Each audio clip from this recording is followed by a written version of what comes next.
Yo, what's up, everybody? Welcome in, welcome in. Really excited today. I got approval to be able to stream on the Stolen Fence channel. Thank you for linking that as well, Zabanes. Let me hang on. I was making a one thing that YouTube lets you do is make a thumbnail for your stream.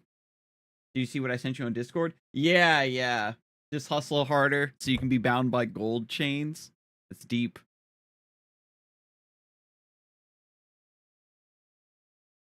Oh, gotta remember to set up Magic Guard. They changed it in this version, and I think they changed it in Classic World as well, where it's just a toggle. It's not a skill with a cooldown. You just have to set it up, and then it's just good to go. It's one of those things that it's a skill that fixes the scaling of mage characters, where a portion of their damage is reflected onto their MP with Magic Guard. And it was just, it's a pain to like having to keep casting it. These things are called Ludis. And there is, oh wow, they're kind of chill. They're tanky as hell. Oh my god. We're going to be in big trouble, chat. I got to get 50 Junior Pepe's fishes for Moppy before we head back to Orbis. And it's going to be a bit of a slog. I need 50 of them. I'm like already down here, you know what I mean? So that's why I'm going to do it. But I'm pretty sure the Pepes are a little bit strong for me.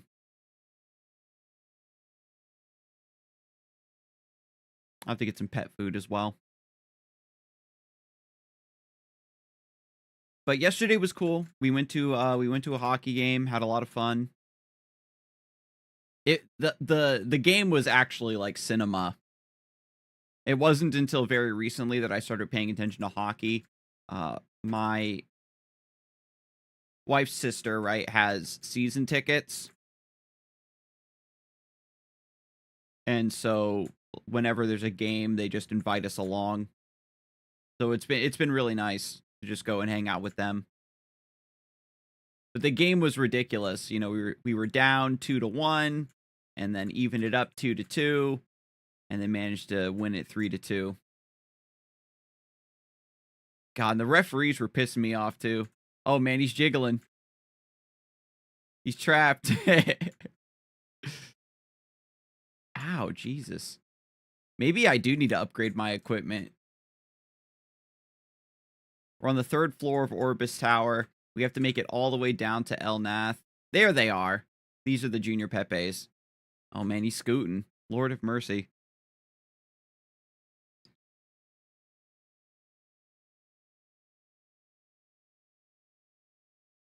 God, they have 1100 HP or so.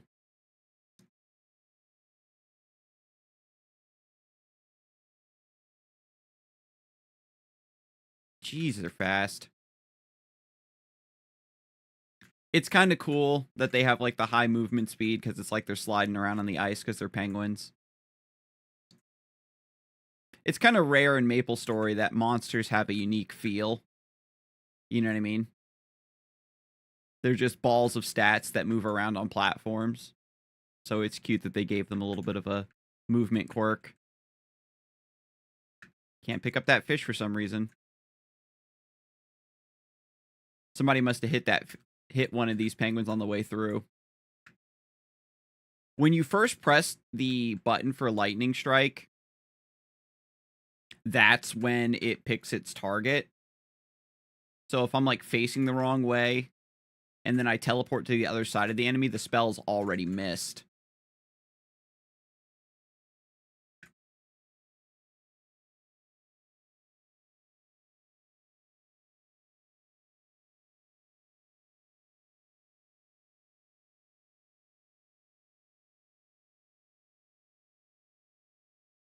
This isn't too bad. I have 4 levels in booster, so it lasts for 40 seconds, which is respectable, I think.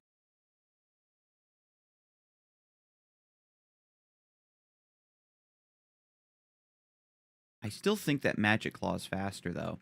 It's just that without the large individual hit, you can't knock back monsters, so they just keep running at you. But maybe it's fine. Since I'm just going to be teleporting around anyway.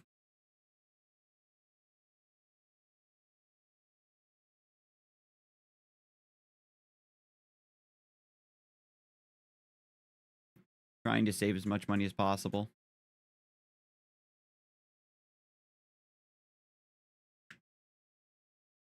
And then after this quest to get 50 of these fishes, I'm going to use the Orbis rock scroll that Huckle gave me. That'll teleport me all the way back up to the top of Orbis Tower.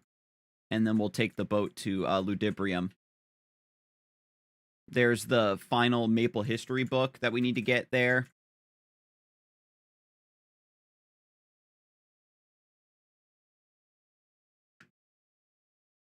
And there's a whole slew of quests to do.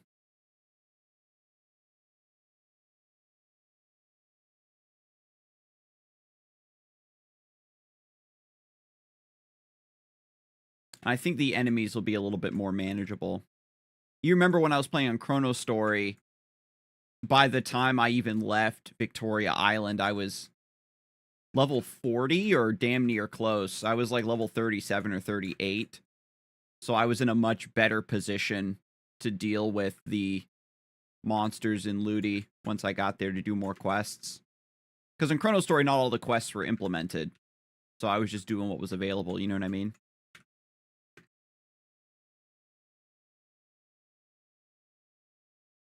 But this has kind of always been one of the things about old school Maple, is that around level 30 is when they start pushing you to go to Orbis and stuff, you know, to go explore the world. You're in second job, you're feeling good, you're feeling strong, but you actually aren't strong enough to hang in Ludi or Orbis until near level 40. So it's a really, really sad debate. The issue too is that level 30 to level 35 is really just, it's a bit of a dry level range because there's really no decent quests for you to do.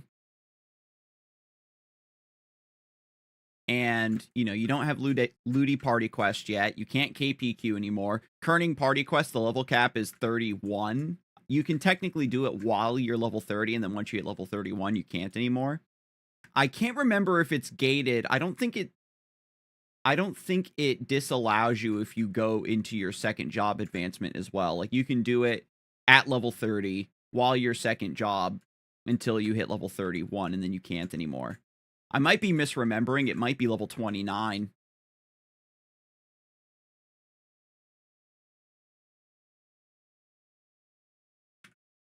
But if I'm being perfectly honest, it's been ages since, you know, I've had to do KPQ during that level range. And on this version, they made it so you can KPQ all the way up to level 35. Just so that, you know, if you're power leveling, you can just go straight to level 35 and then immediately transition into LPQ. And it's a bit of a shame, right? Because if we're honest, in a version like this, it's welcome that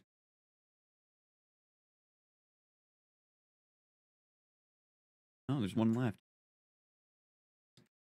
In a version like this, it's welcome that you can just level up and that party quests are instanced where you can do them as much as you want. It's not limited to one party per channel.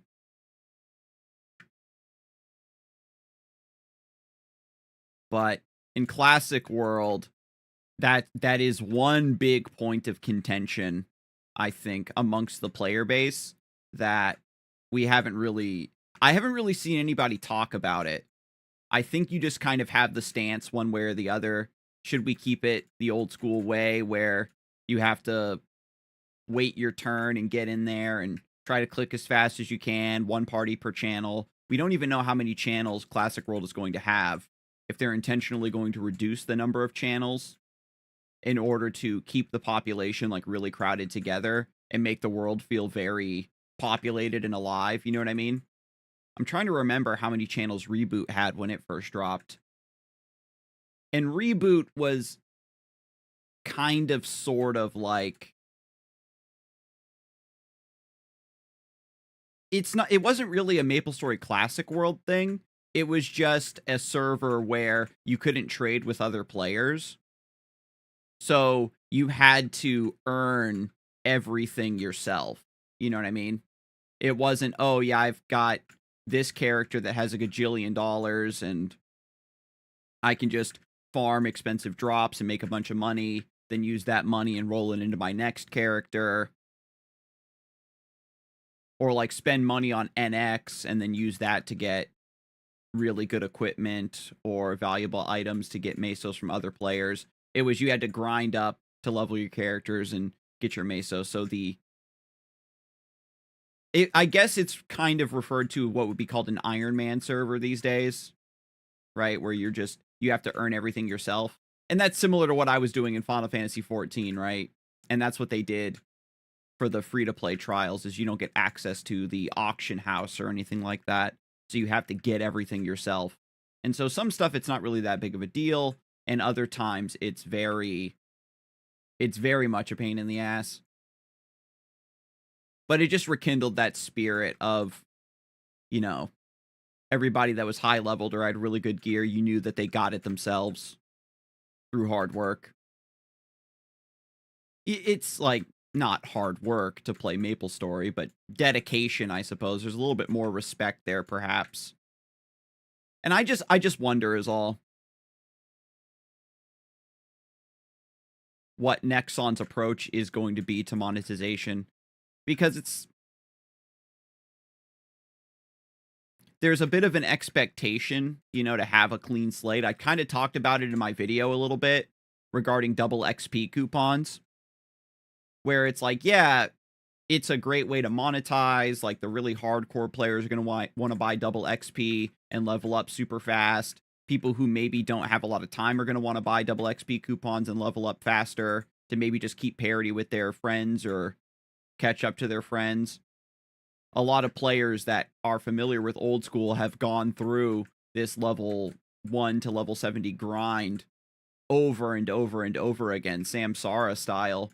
They could do it in their sleep. So do they want to just get to top level and do some of the higher level content? We aren't going to have Zachem right away, or like Pink Bean, or anything like that. The original raid bosses of the game. That's another thing I really hope that they do, is change around some of the bosses and give them more modern raid-like mechanics. It'd be kind of cool.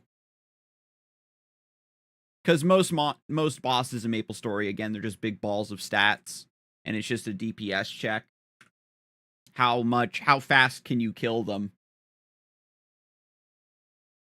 And then that facilitates the grind for better and better equipment.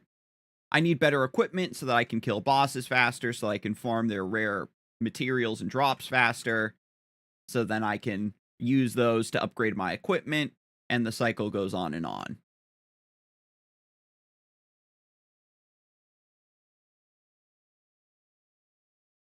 And for MapleStory, if we're being honest, especially for Classic World, I'm committing a bit of a folly where I'm kind of assuming that the average Classic World player has a similar experience to me, where I was never a very high-leveled end-game content bossing character player. You know what I mean?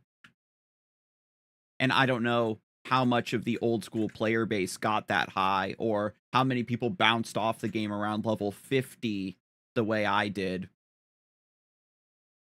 Again, just like a really barbaric filter of a level range. It's just one of those things, you know. If you can make it through that level range, then you're pretty set. You've kind of shown the proper amount of dedication.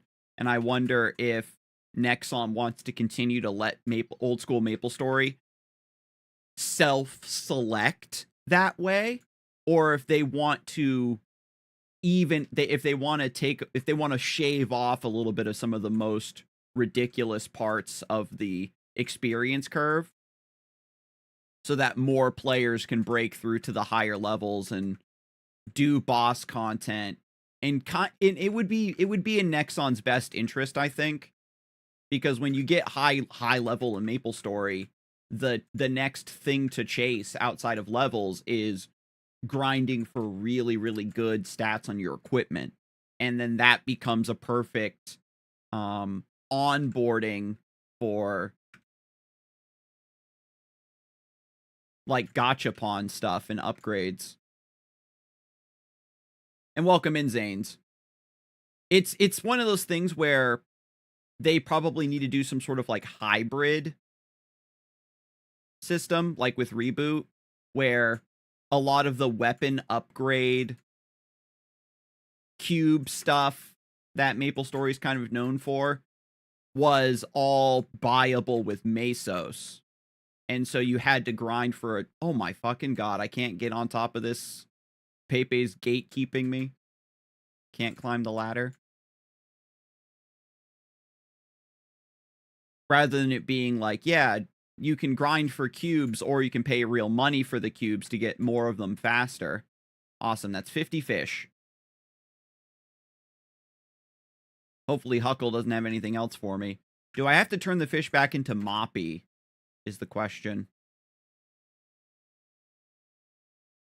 Yeah, deliver them to Moppy and Orbis. So when you're down at the bottom of Orbis Tower, your nearest town scrolls take you to El Nath. And you don't really need to go to El Nath until you're like level 70 technically. That's where the the third job advancement quest line is. And the monsters down there are like way too strong regardless.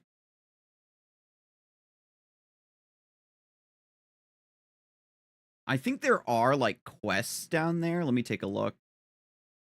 El Nath, Ludus Lake is Ludibrium, and then Orbis and El Nath are Osiria, is like the name of the flying continent.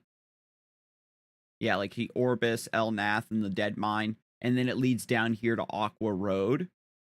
And Aqua Road, if I remember correctly, you can travel through Aqua Road to get to Ludibrium, but the monsters on the Aqua Road are also strong as fuck. While I'm down here, maybe I do go to Aqua Road for that one quest line where I need to get the photo album. Let's check it out. Because I think... I can't remember if they did it to where the fish in Aqua Road are really strong towards the center, or if they're weaker on the Ludi side and they get stronger and stronger as you get to the Orbis side. I guess it would make sense if they start out weaker over here, because you're most likely to get to Aqua Road first through Orbis. And I suppose by going down to the first floor, this magic rock here, the Elnath magic spot, we use the scroll that Huckle gave us, and it teleports us to the top of the tower. Because falling is easier than climbing. And to get to Aqua Road, I believe we go through this tunnel. You see there's little waves there. Actually, let's pop out here and check out... actually, no. I was saying we could go to Elnath, but I think it's like 3 or 4 more screens of traveling. It's kind of cringe. Starting to run out of magic elixirs.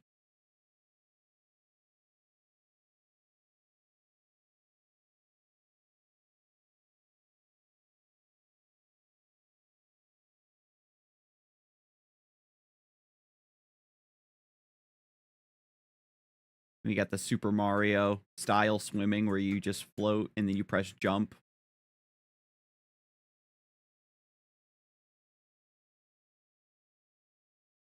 Use the fuse.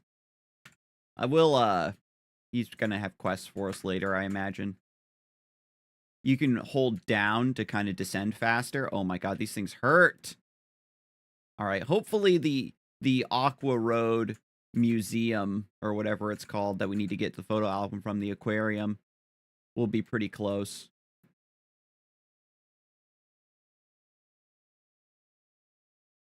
Aqua Road is a fucking terrible place to train. It's such a cool environment, but unless you're a ranged character, because, like, look, while I'm swimming, I can cast while I'm in the air, so it's a little bit easier to fight some of this stuff, but your movement speed is also reduced because of the water.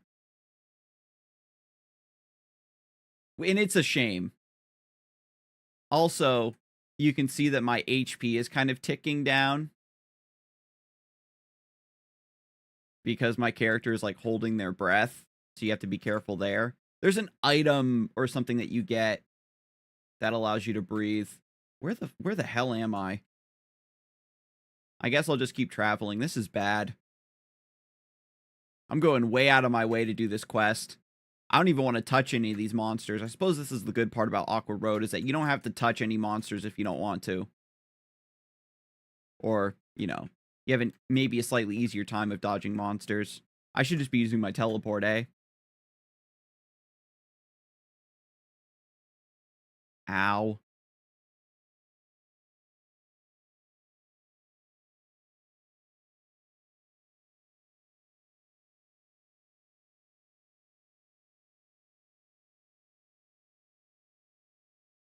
This is another one of those areas that I really enjoy, but I haven't really explored thoroughly because it's just a higher level area and it's a bit of a pain in the ass for a bandit to train here.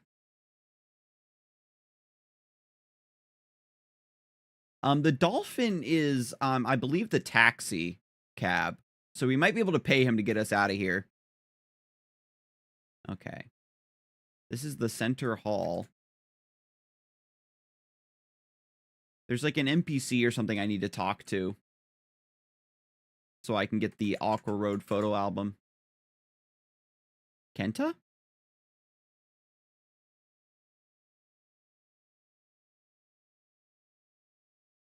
Oh, that's cool.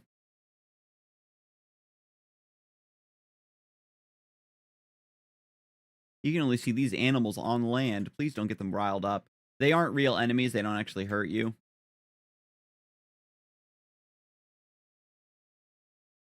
Ah, Muse. Aqua Road photo album. They're special limited editions, but they're all sold out. Damn.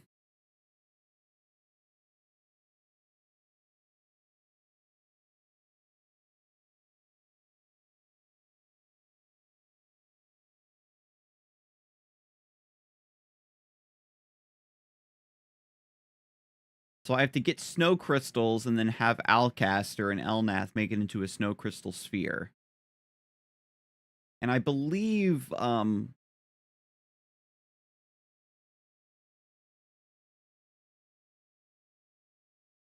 I do need to go to Elnath. That's if I want to do this quest line right now. I'm not exactly sure what the reward is.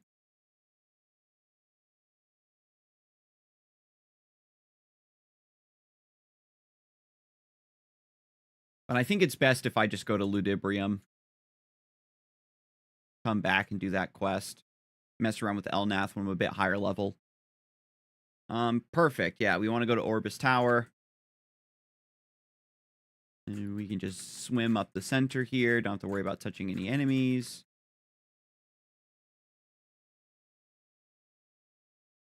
Okay. That wasn't as bad as I thought it would be. And then we go to the Elnath magic spot. And then use that to teleport to the top of the tower. We'll turn in the fish to Moppy. Hopefully there's not another quest line there where we have to go see Huckle again. Just let him know that his owner is okay and is safe. And then we can go to Ludi.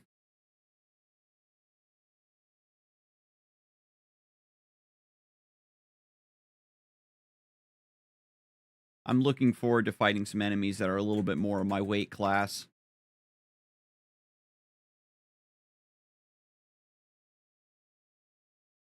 There's a thing they added in MapleStory a while later that I don't know if they'll keep for Classic World, where the color of the enemies' names will change depending on what the level disparity is. Like if a monster is really, really strong, like in MapleStory, You don't know how much damage a monster will do until you touch it. Yeah, 20. Nice. And so it's just kind of a little bit of a warning so you don't get one shot by something that looks cute and cuddly. You know what I mean? Like, if those penguins appeared on Victoria Island, you wouldn't think they'd be super dangerous, but they'd be one-shotting all the noobs.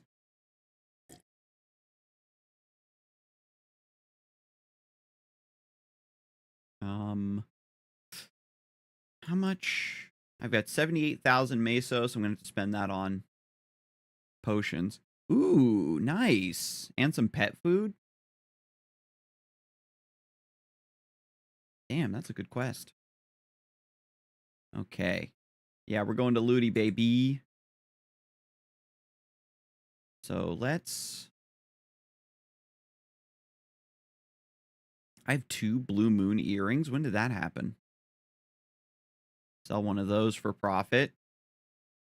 Rid of this junior sentinel shell piece. Open up some more inventory. I think I need the Ludi's fur balls for a quest, so I'm going to hold on to those. Don't need that.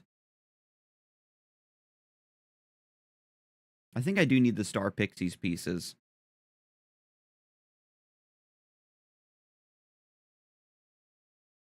Okay, cool.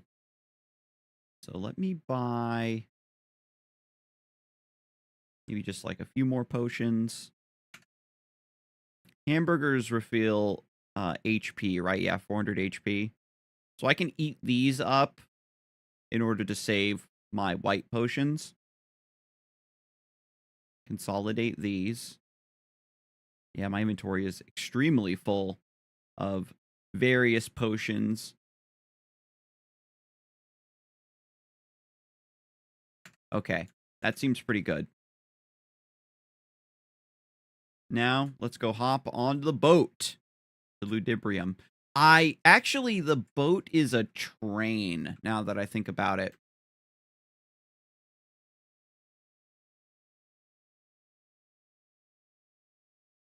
Wait, how do I get up there again? I have to go over this way to get back to the platform. Venom was saying to use the admin feature in order to fast travel, but I'm just going to do it manually. Just for nostalgia's sake, right? And Ludibrium is kind of the it's Toyland. Everything is made out of like Lego bricks and clockwork stuff. Oh, what? Man. Wait. How do I get up there?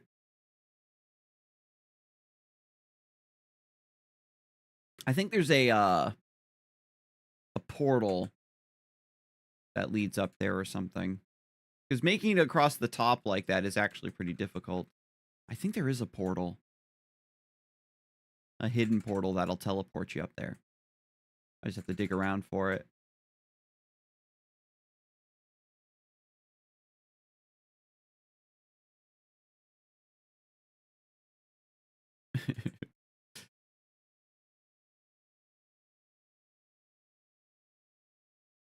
Oh, I can't actually stand on that. That's why. I have like just the right amount of vague, foggy knowledge of old school Maple Story, so it's actually pretty enjoyable. To be like, huh, I think there's a secret passage here, and you know, not knowing for certain just because it's a little foggy. Okay, so that goes there.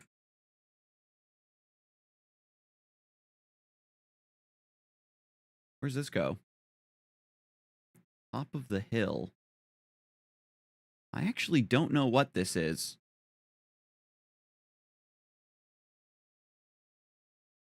Oh, this is the guild hall.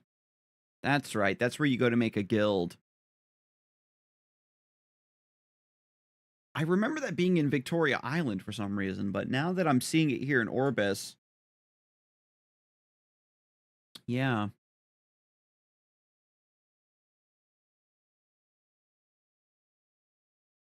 No, I guess it was always here. See, and this teleports me here. Okay, that's how you do it to make it across to the station.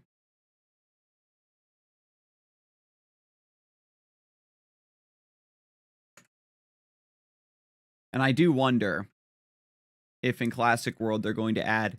I don't think they showed it off at all. If they kept the portal indicators. 6,000 mesos to go to Ludi. My goodness.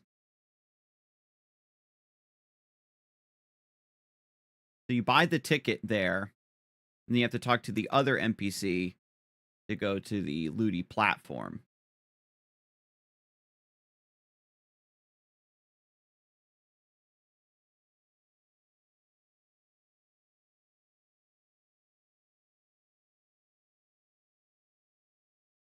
Did I just miss the ship? No, no, cool, we made it. It's like a cool boat, train, ship, plane, wind-up thingy. But fortunately, on the way to Ludi, you don't get attacked by Crimson Balrogs, so you can just chill. And now we just have to wait. But while I'm here, let me have a gander at some of the topics I was talking about for the Stolen Fence channel. I made my first one kind of going over the pros and cons of adding double XP coupons to Classic World. I think they'll definitely add them eventually, but they certainly won't be in the shop at release. It would piss too many people off. They'd be like, "Oh, the game's gonna be pay to win." Da da da. It like sets the wrong expectation, sets the wrong vibe, sets the wrong precedent. But when the level cap is a little bit higher, when they start adding more patches and content, and people who didn't jump in right away want to start playing, the double XP coupons will give them a nice sort of a catch-up boost. You know what I mean? They're a bit of a noob trap as well, I think.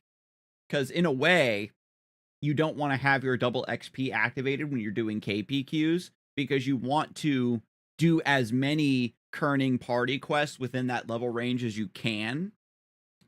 Because every time you complete the kerning party quest, you get a reward, an item, and mesos and potions and stuff.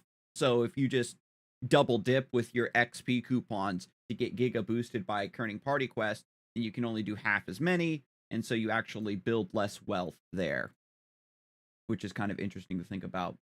But other topics that I do have on the docket for videos to make is, and a lot of these I'm not committed to yet. I did a brainstorming session a while ago and just jotted down a bunch of ideas for topics to talk about. And a lot of these I've already talked about on stream. And again, just collecting my thoughts, scripting it out.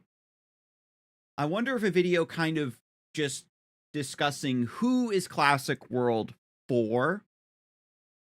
I even said earlier on this stream that I feel like Classic World is for players like me who played MapleStory pretty regularly back in 2004, 2005, 2006, like pre-Big Bang, got to level 40-ish, level 50, and then just kind of fell off. And at that point, there was a lot of content, a lot of bosses, a lot of goals to chase that felt very unattainable for the average player.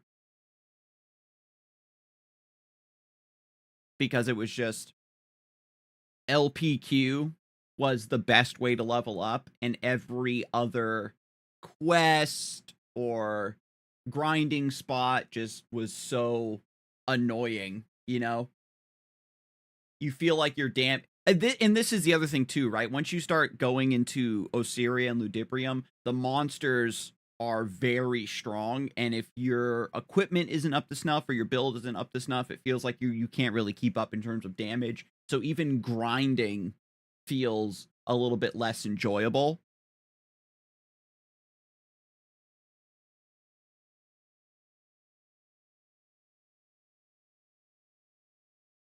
And as I said, I think the demographic of people who kind of got into that, it's still technically the early game, but back when I was playing, we only had a 3rd job.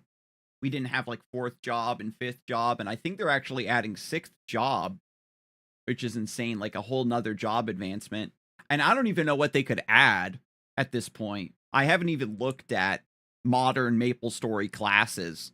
They all look the same because you just press a button and you have a hitbox that's this fucking big, and it hits, like, 12 lines on everything, you know what I mean? Um, and even in old school MapleStory, you get the 3rd job, like, 2nd job is kinda whatever, 3rd job is when a lot of classes start to come into their own, especially warriors, and then 4th job, they kind of add some really high-end, heavy-hitting skills, but it's still so much of a grind. I think as the experience curve gets steeper and steeper, you can't put as many, it's so hard to get each individual level that getting individual skills becomes way too much of a chore. And I think that that's why in 4th job they added skill books, where it's a special rare item that grants you your skill.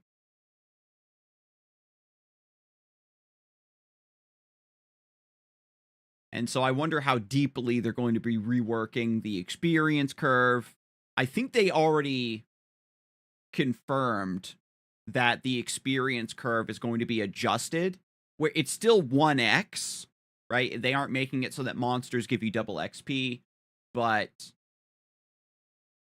certain monsters have had their stats adjusted where they have less HP or give more experience per kill.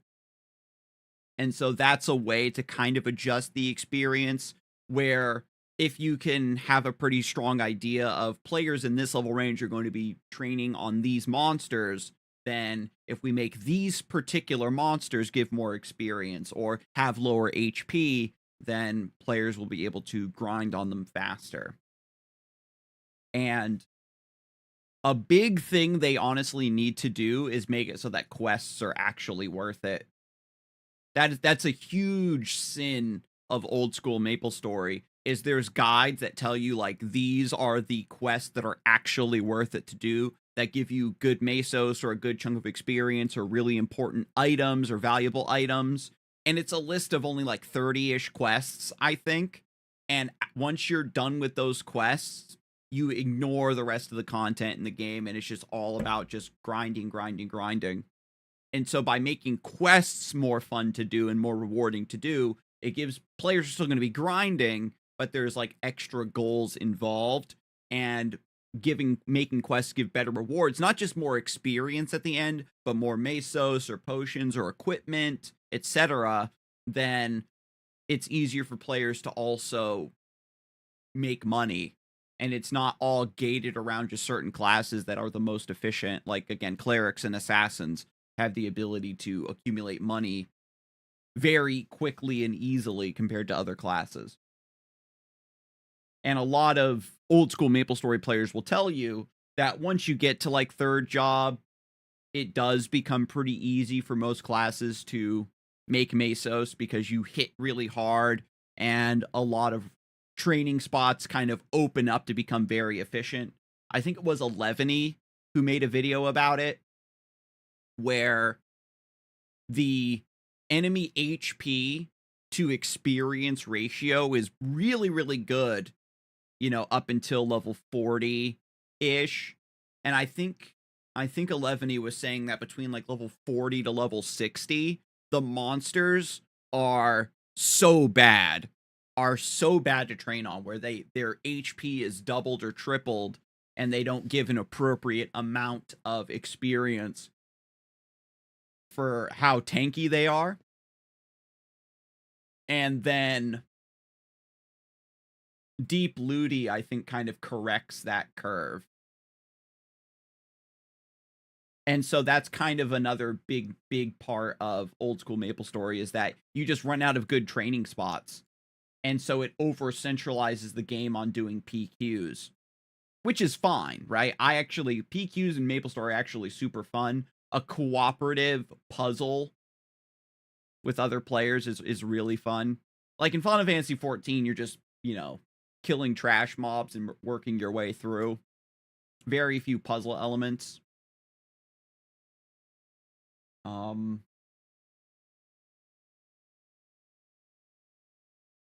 The importance of meso syncs. Got a whole video maybe about that. I do have a video kind of talking about a video idea where I want to talk about class reworks. Probably need to be deeper, but their hands are a bit tied when it comes to second job specifically. They've kind of already revealed the buffs and reworks they want to do and some nerfs. And I think that once they get to third job is where they're really going to start cranking things up and letting MapleStory develop in a new direction. Because you got to remember, Classic World isn't just a, oh yeah, this is just going to be old school MapleStory again. It's a way for them to retread that ground and put in some of the learnings that they've gotten over the last 20 years. And it's going to be like a halfway point between classic and modern in terms of like quality of life changes and things like that. So Ludi, we've got a lot of quests to pick up. There's a pet walkway trial. I don't know exactly where that is. On this version, you do a quest line to get your pet. I think if you go this way, it just leads to the Helios Tower. Yeah.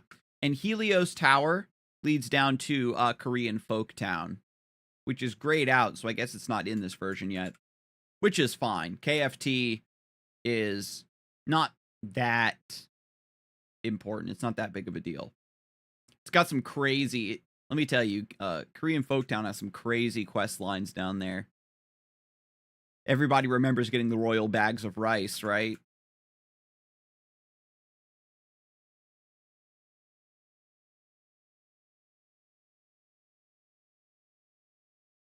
Nemi, Toy Soldier. Cheng the assistant in the toy factory. I believe the toy factory is in here.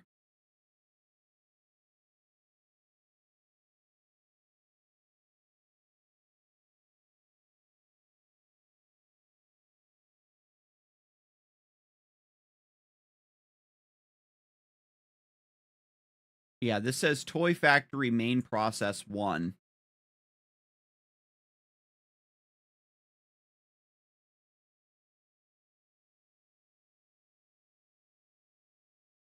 Okay. Yeah, these feel like they're a little bit more in my range.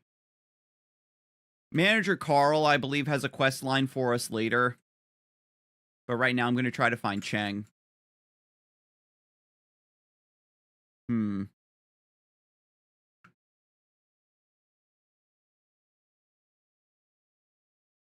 I'm just keeping my eye on the top left. Because NPCs are represented by green dots on the map.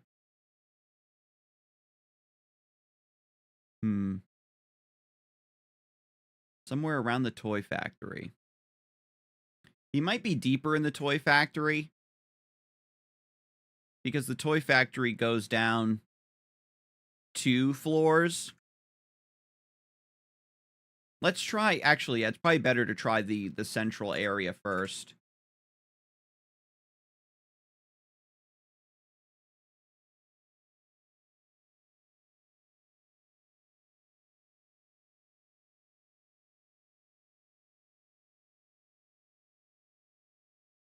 Bringing back lots of memories? Yeah, exactly. Oh my god. MapleStory is just so iconic. I really do pity everybody who didn't experience it back in the day. Where the hell is this guy? Oh, there's Rocky. What? Oh, I guess we do have a quest from him. I'm Rocky the repairman, Hans the assembler, Mac the mechanic. What do we need to do? You've run out of materials.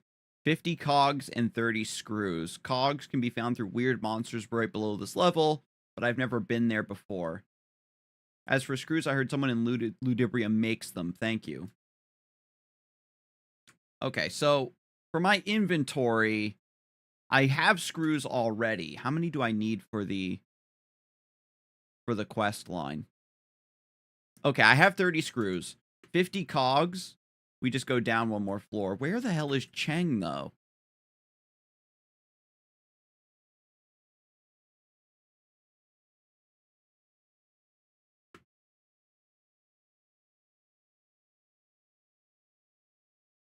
Now, the cogs are dropped by Kronos. They're like little ghosty things. Between Maple Story and you nailing the baby bottle watermelon smell? Oh my god.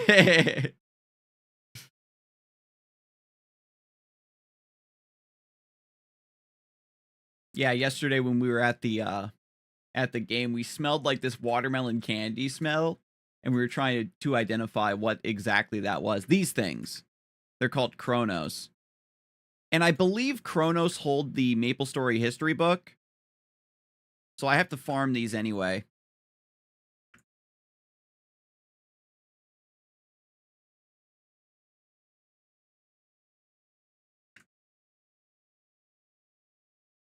Oh, wow. Dropped it right away. Nice. Where do I turn the Maple history book in again?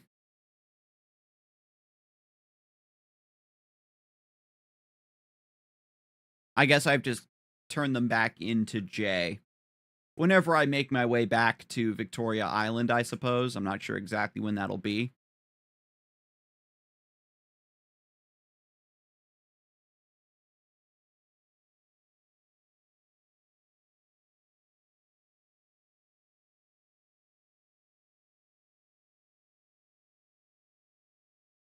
Man, these things do not want to drop any cogs.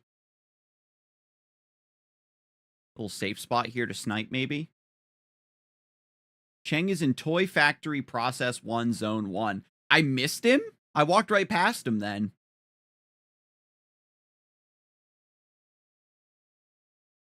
And I gotta remind you, chat, when you're playing Maple Story, just open a wiki. You know what I mean? Like, you don't have to... You don't have to waste time walking around and searching for everybody the way I'm doing it. I'm just doing it to be weird. I'm just testing my own knowledge. Turning them into Tegan, the Advisor, and Ludi. Oh, that's what it is. Yeah.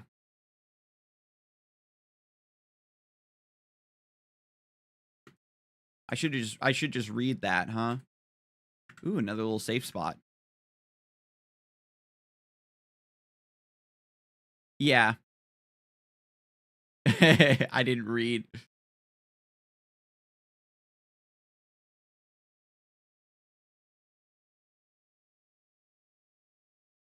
Oh yeah, this is real Maple Story right here. Farm these monsters.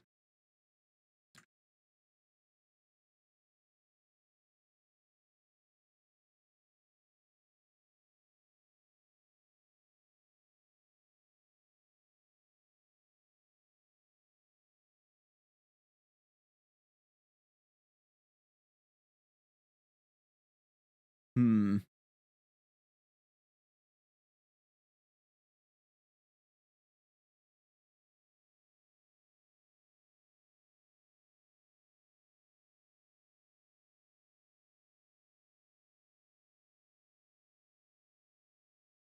Gosh, these things are tanky.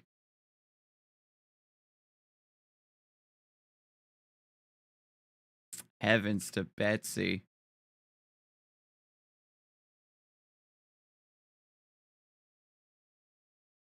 But I got a max mastery. This is a pretty silly game, right? I'm throwing like frickin' Dark Souls, Lord Gwyn lightning spears with my blue jester hat. How many do I need? Oh god, 50? We're gonna be here forever.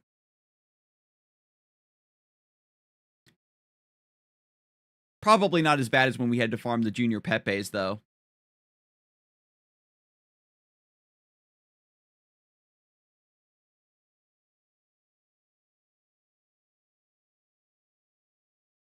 And if I put more points in masteries, then my spears will hit a little bit harder. If this is a safe spot, I don't need to knock them back, so maybe the magic claw is actually better DPS. And the animation is shorter.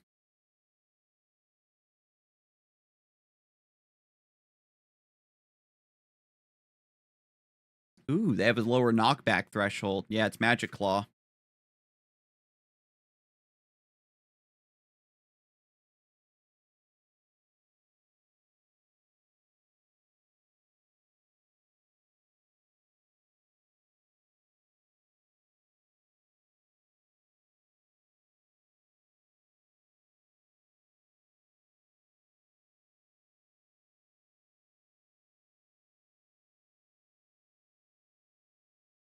Having booster at 4 points does feel really good. Seems like a solid duration.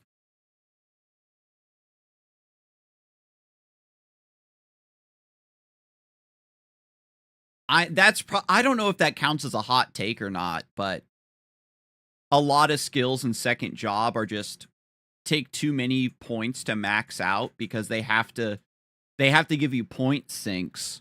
You know what I mean? Because they have to figure out a way to get you to spend 120 skill points on your way to third job. And I would like it if they made it so that you could max skills faster and then just give us more skills to spend points on. Either that, oops, or they just make it so that skills that you get in second job reach parity with your first job skills faster, and then you can switch over to your second job DPS skills sooner.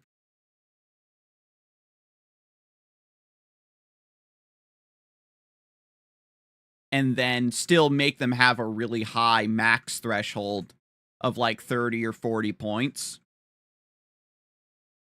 And then, you know, the individual points are still giving you pretty minuscule returns, but it still goes with the theme of MapleStory rewarding the grind and getting marginally increased increments of power, if that makes sense.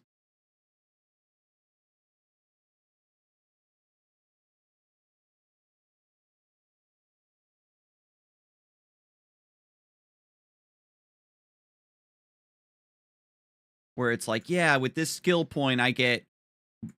Honestly, Savage Blow is like the perfect example of a skill that has really, really slow, annoying scaling, but doesn't start out as a good skill. And they could very easily just give you the best of both worlds, where it still takes forever, because it's 30 points to max. And it doesn't even become better than double stab until you're about halfway max, like 15 points into it. It's so cringe.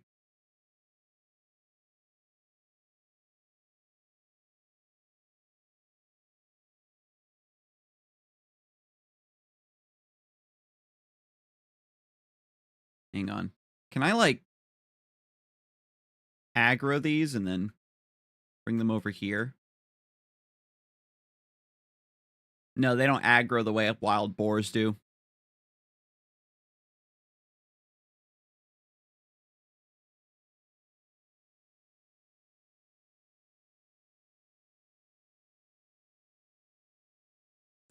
Ooh. It's a luck crystal, I believe.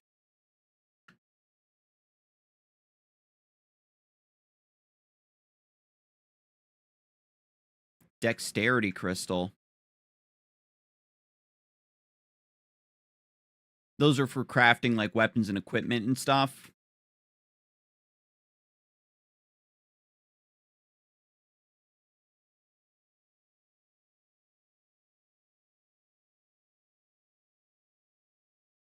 Oops.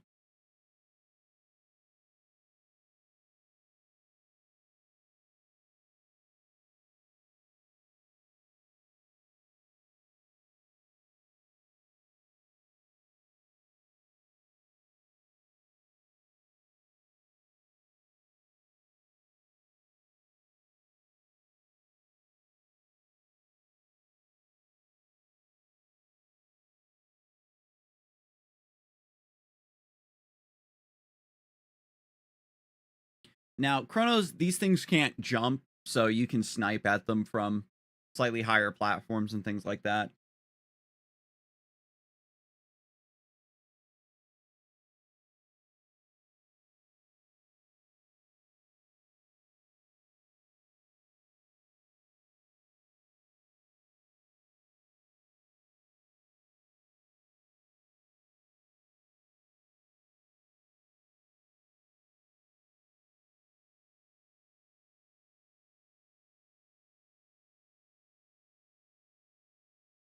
You have to stand so close to the monsters to keep them within your Ice Strike hitbox.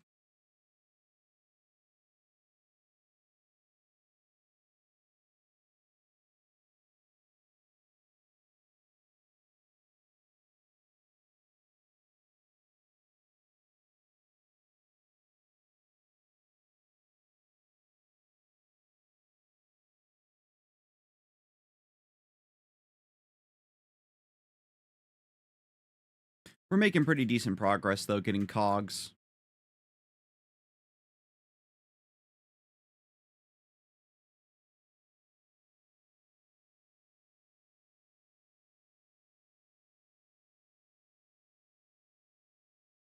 Ah.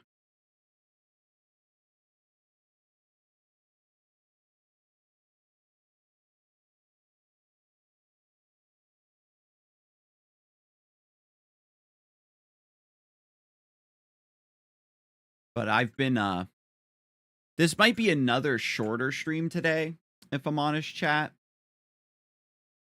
Just because I still have a lot of YouTube thumbnails that have sort of accumulated that I need to do. I've been spending the last few days while Heidi's been off of work, like I said, like running errands and fixing stuff up around the house, and also helping her sister with more errands and things like that. So it's been fun, don't get me wrong, but you know, things start to get away from me is all. We'll see, we'll see. Anyhow, designing daggers today, likely to be shared between rogues and oracles, which I find a hilarious juxtaposition. That actually kind of makes sense thematically.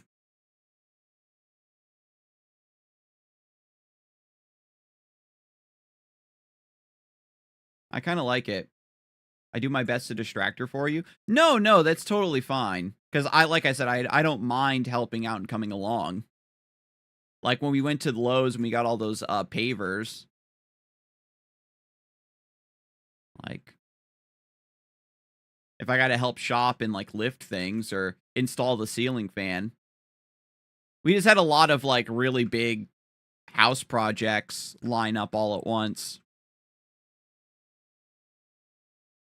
And I've just been like really sleepy lately. So I've been like waking up later. Normally I can get some thumbnails done in the morning, like when I first wake up, but I haven't been waking up early in order to get that done. So it's my fault anyway.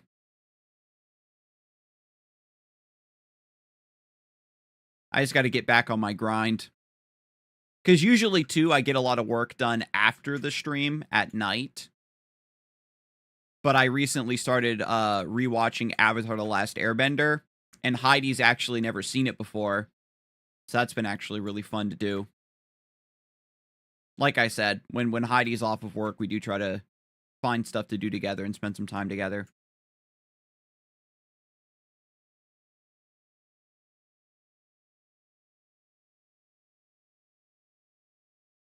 And I got to clean up my office. I was in the middle of sorting all the Pokemon cards that were scattered around, cuz I'm getting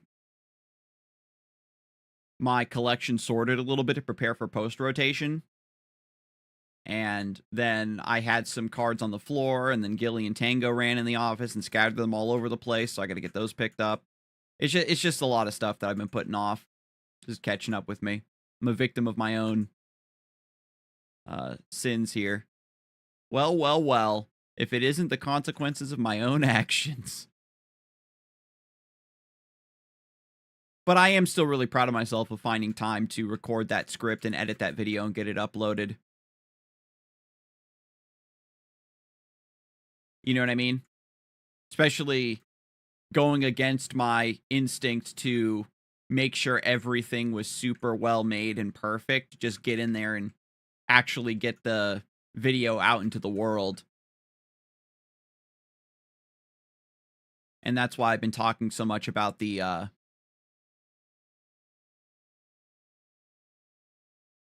all the different topics I want to cover regarding MapleStory Classic World. With the beta right around the corner.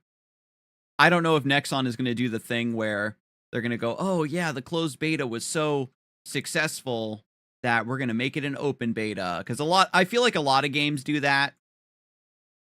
It might just be me. For an MMO, it's a little bit different. And they specifically said they want 5,000 players plus. I don't know if that's in addition to the people who get auto invites from MapleCon and the PC Cafe event, or if they're specifically have it hard gated to 5,000 players only. Because then that's probably a lower chance that they're going to open up the beta for everybody that wants to sign up and try it.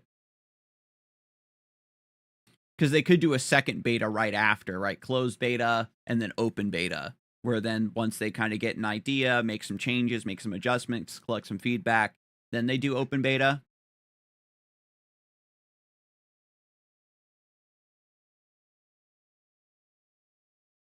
And you know how it is.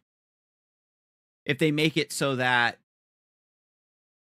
it's different for an MMO. Other games you'll see like Deadlock is an invite-only beta right now. And it's like when you get into the beta, they give you, I think, 2 invites that you can use to invite friends of yours to play. And then they're slowly increasing the amount of players that join because of that, right? Because then the 2 people you invite get invites, and they use that to invite more people. But for an MMO, it's like, I don't think they would really do a distribution model like that. It would be kind of cool, don't get me wrong. Like, if you're into MapleStory and you're like, oh man, you should play MapleStory with me. And then you invite a friend of yours, and then you start your characters at the same time, and you're leveling up next to each other. It maybe gives you a little bit more of an incentive to stay committed to the game. You know what I mean? And I think it was Gwent that started off in a closed beta.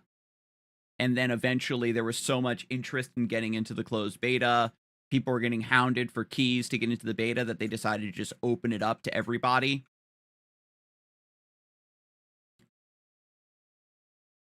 Or they do the thing of, we're going to extend the closed beta and add more slots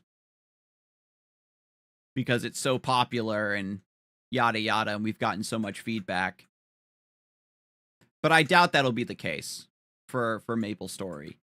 It feels like Nexon has a very clear plan where they actually are using the beta process to get feedback and make changes. It's not for the sake of building hype, which sometimes a lot of betas and early access things for games, the game is pretty much already finished, and they're using it just as a way to add exclusivity and hype to the game.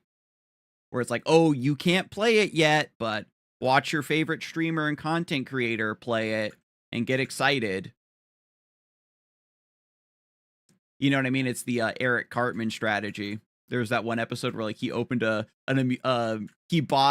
he won the lottery or like a lawsuit or something and got a bunch of money and used it to buy an amusement park that nobody else was allowed to go into because it was always his dream to have the whole park to himself and not ever have to wait in lines. And then he was slowly trickling people in to cover the cost of maintenance and everything. Today I had the weirdest experience, and it's a CCG experience you might find interesting. Oh, really, Atona? What are you playing?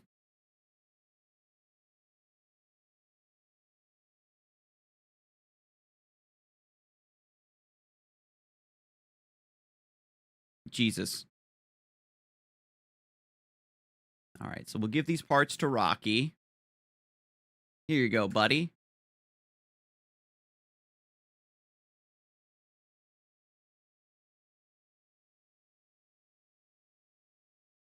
Then we'll go talk to Cheng. I was not playing. My roommate bought a thing related to the CCG in question, which spurred a goose chase.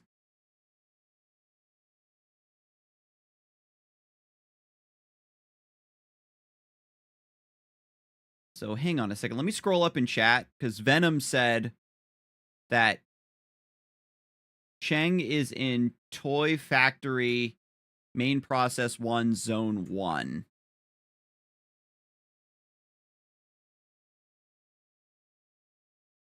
All right, all the way to the left.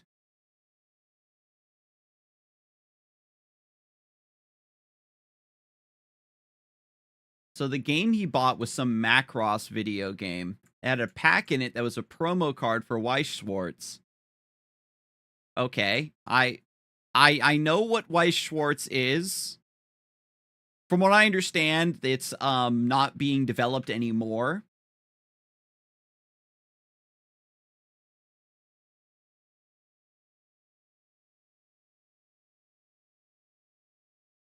The thing is, his promo is so poorly documented that not even Google image search has a copy of it in English. The official Weiss Schwartz website doesn't even have the card name listed properly and also doesn't have an image for the card.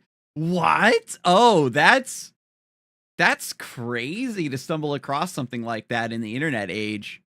And card gamers, you know, they tend to be very fiendish when it comes to documenting every single card and stuff like that.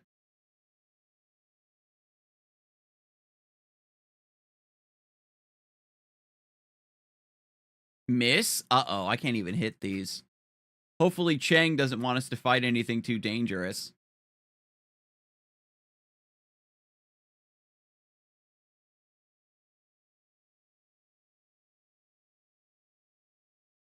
Is it one of those things where it's a super rare card that only comes in that promo pack? So even if you buy that Macross game, you aren't guaranteed to get that card? You can find it in Japanese, and you can find Japanese listings for the card still. However, the English print of the card is an absolute enigma. It only comes with that video game. I know that Macross is an old, like, mecha anime, right? I didn't know it was still getting, like, modern victories and stuff.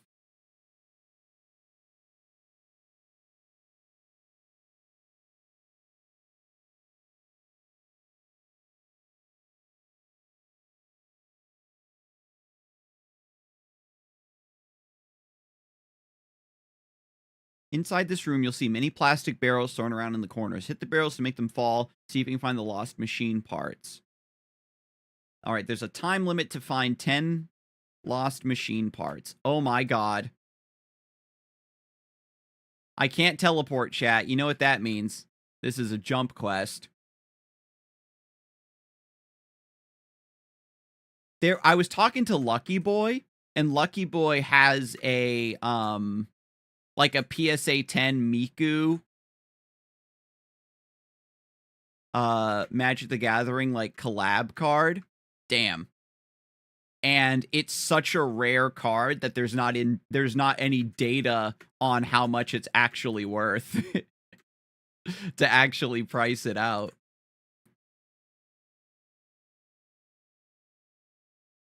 Oh, this is going to be so brutal. From what I can tell, the card in Japanese text sells for about $12.50, but I have no clue what an English copy of the card would sell for because sites like Card Market and TCG Player don't have it listed. It's never been listed on eBay. That's so bizarre. Being able to set the price for a card that's like completely unknown. That's a lot of responsibility.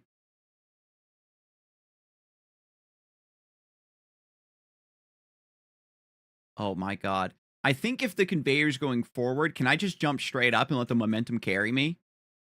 Yeah, okay.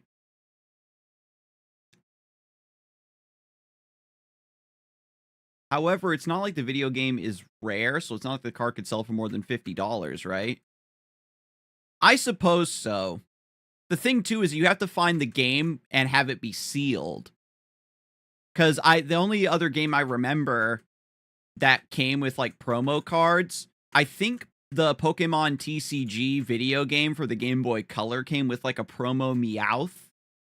And a lot of the old Yu-Gi-Oh video games would come with an exclusive promo card. And so you can find those games, but not necessarily with the card still in them. And that's really bizarre because I guess it's just a weird mismatch of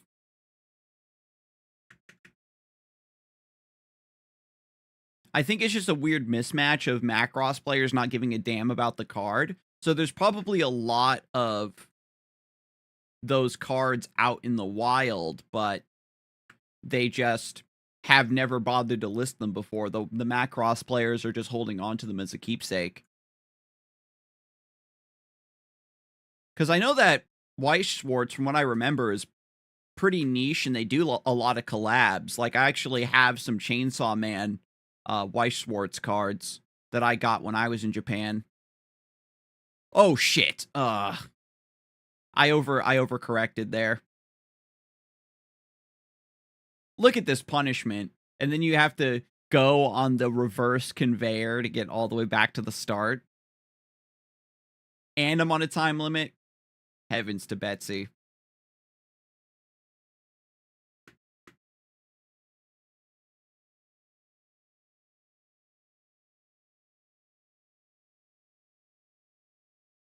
Ugh, I tried to jump into the spider to cancel the momentum.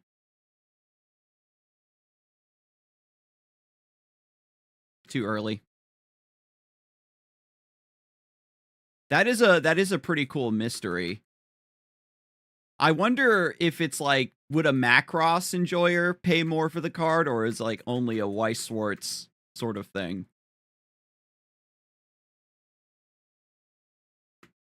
It's interesting to think about, right? Because there's certain IPs that have like trading cards, either their own promo cards from back in the day or collaborations that might get some attention from the people who enjoy that IP. Think of like, Magic the Gathering did Final Fantasy and Spider-Man. Fuck. And I think that like Godzilla recently was like, they revealed in Japan that it was getting a card game. And a kaiju card battler actually sounds kind of cool.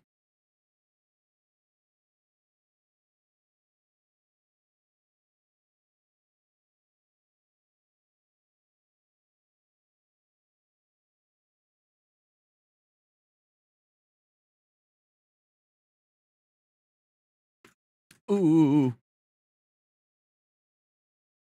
I think, oh yeah, I think I can jump over the spider like this. Yes. I would assume a Macross enjoyer would pay no more for it than a random card. Exactly. Like, it does have some value, some increased value because you have to buy it in like an expensive game.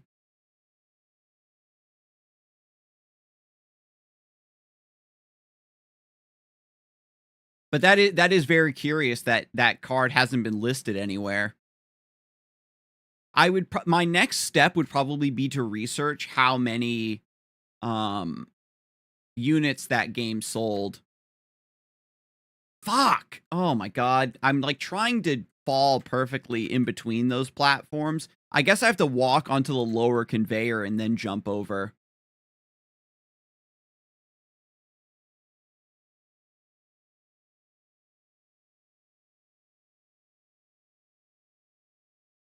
I'm curious, like if you go back and look up a lot of exclusive Yu-Gi-Oh promos, I think eventually a lot of them were eventually reprinted, but I remember like Slate Warrior was a card I had a couple copies of back in the day, and it was a video game exclusive monster. It was 1900 attack with a flip effect. So you could play it in attack position to be a beater, but it had a debuff effect if you set it face down. Shoot. Yes.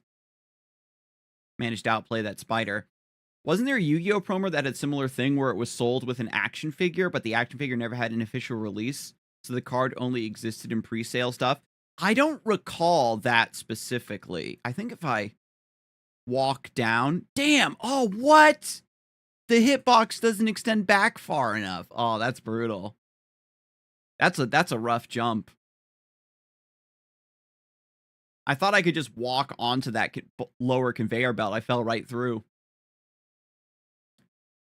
That's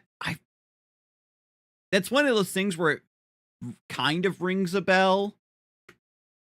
I wouldn't be surprised if something like that happened, because when it comes to like selling toys and stuff, you're starting to mix in different departments and different legal agreements and licensing issues and, you know, product shipping and all that, that if one part of that process falls through, I wouldn't be surprised if somehow they made the action figures, but then there weren't enough cards to ship with all the action figures they made.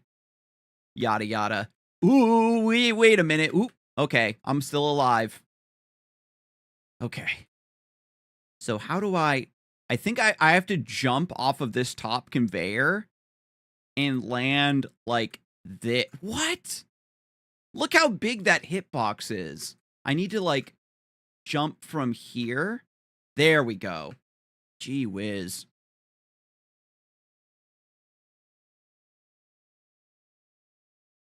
It would have been a reprint, I think, but it would have had a different collector number. Exactly. Like I was saying, I'm pretty sure Slate Warrior got a reprint at some point. A lot of the video game exclusive promo cards that they made for the Game Boy Advance titles. I think Falsebound Kingdoms had a promo as well. That was like one of the GameCube games. Yu-Gi-Oh had this weird like tactics strategy game called Falsebound Kingdoms. It was a GameCube exclusive, and it was a counterpart to the War of the Roses. Duelist of the Roses, I think it was called, which was like a PlayStation 2 exclusive. And I believe they also had their own exclusive promo cards. I might have the first English picture of that card on the internet, which is just a bizarre thought. That is very, very bizarre. I do agree. They aren't letting me pick up this card, this screw. There it goes. So we've got another tricky jump. I think I jump down onto this one, and I have to perfectly do my jump so I land on the lower conveyor to get to that other bucket, like right here. Damn.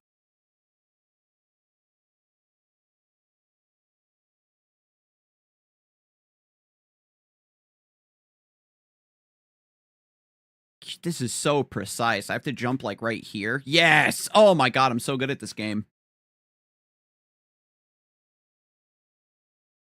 Okay. And that's how many? 7. Okay, we got 7 out of 10 of the parts.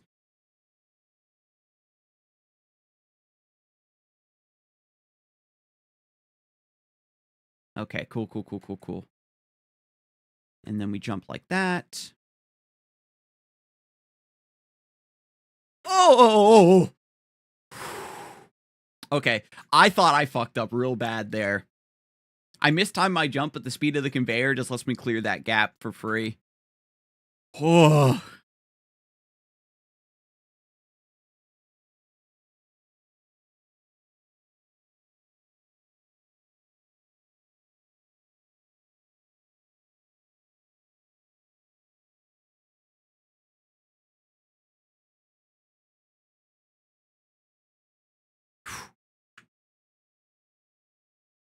So these buckets should contain the last 3 parts.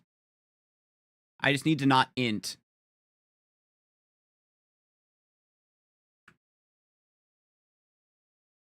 But congratulations, Atona. Even if the card isn't worth anything, the fact that you're able to sort of fill that gap into the knowledge of the Weiss-Schwarz wiki is very important in and of itself.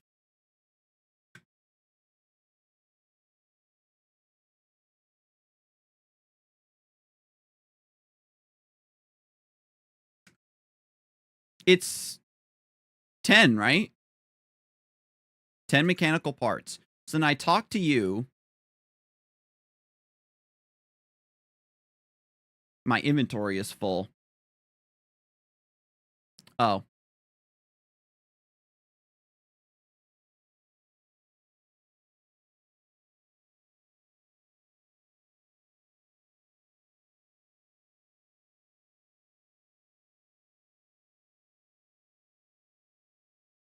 Scroll for shoes for speed 10%.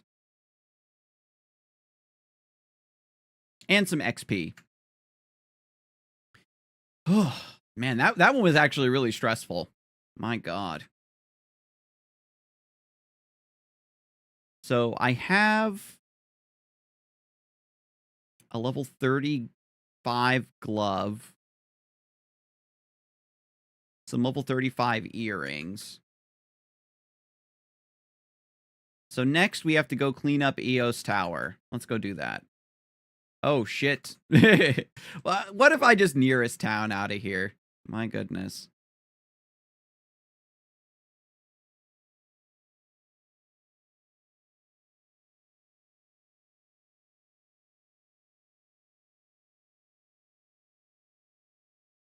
Oh, that cat statue up there, I think, is the pet park.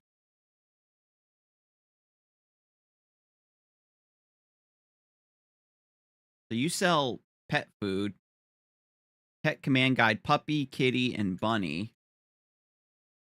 But what about snail? Haters.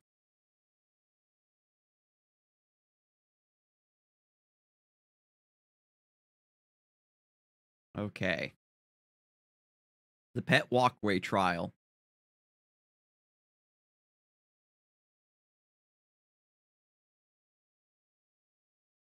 All right, let's do another trial for our pet here. What the hell? Do you see how that boosted me?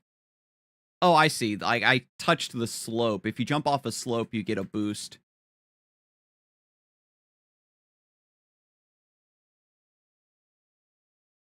What a weird... Oh, God. That's a weird bit of geometry to jump off of. What?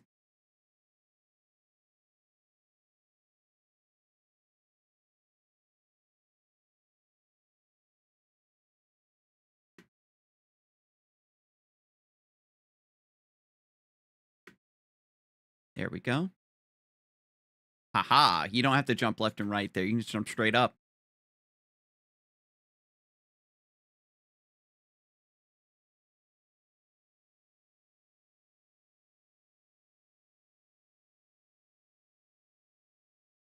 Haha. We want to go up and to the right. Oh, wow. You have to go up and then jump down. Okay. They're going to make me work for it. Okay. Oh, shit. There's like a small nub on that little post. So it threw off my acceleration.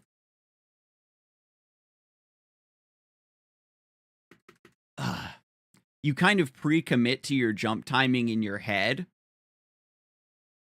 So when you start moving and your acceleration is different from what you're expecting, your internal timer still makes you hit the jump you've kind of already committed to in your brain, if that makes any sense. Like that, you see?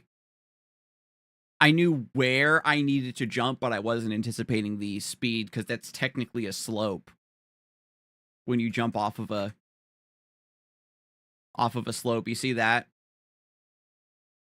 gives you like a strange horizontal boost.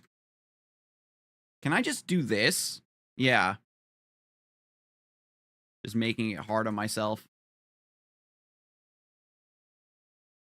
Just walk across the bottom. A lot of these, can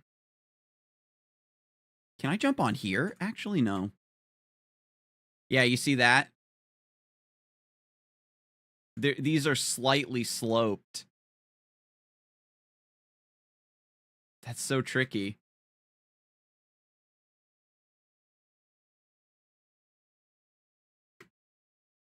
Ah.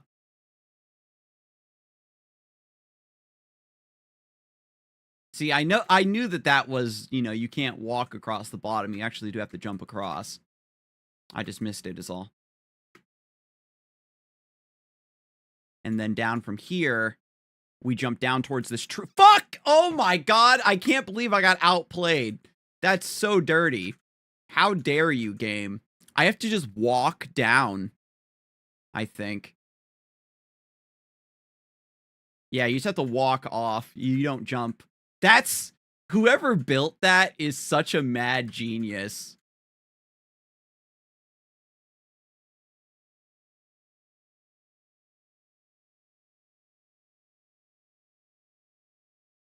That's somebody who does a ton of jump quests to know the exact, like, movement of, yeah, you have to walk down, because if you jump, you hit that crazy gap.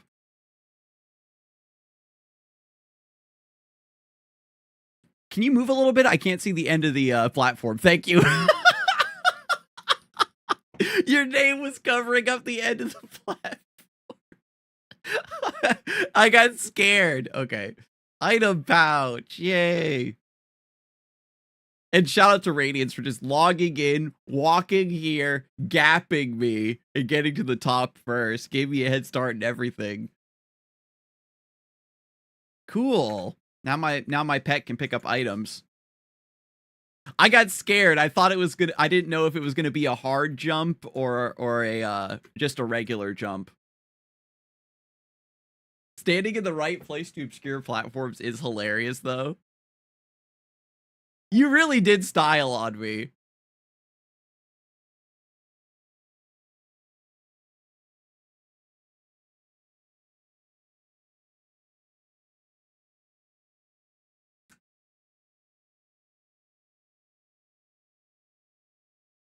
Man. This version, I think, has added more jump quests. It's one of those things, man. I can't wait to see how many people are going to be complaining about jump quests in Classic World. Because some of them are like, just fun little challenges, but some of them are actually diabolical. Hand and foot store? Oh, boy. Oh, that's right. She makes your shoes and stuff.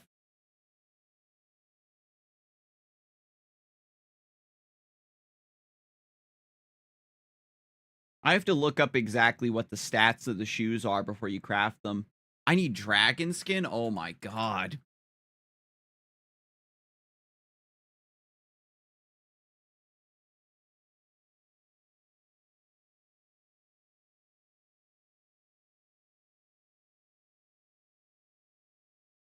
I think there's an NPC in this house. Yeah.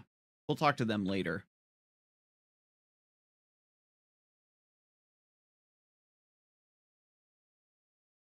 Wait, where's Nemi? Wait, is she in the main town? I don't know. Don't worry, there's a quest you'll get level 35 shoes from. You're new. Oh. Okay. Pet revival. Ah, there's Tegan the Advisor. We have the Maple History books.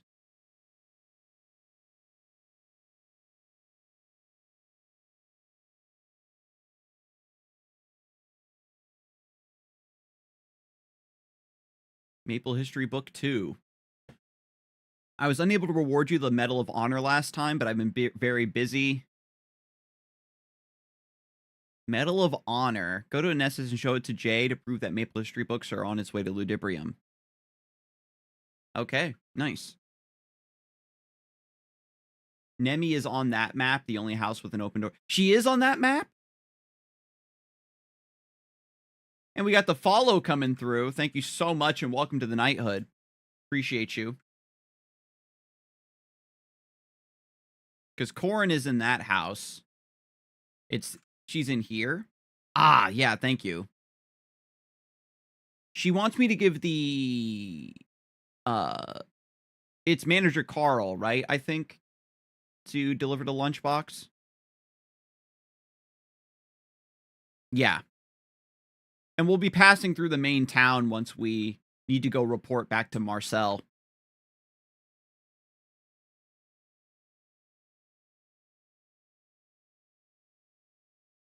And we're almost level 35, which is Ludi PQ range.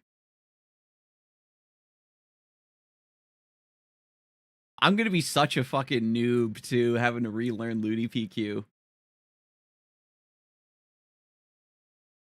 Black rats drop walnuts. Perfect. So these are rats.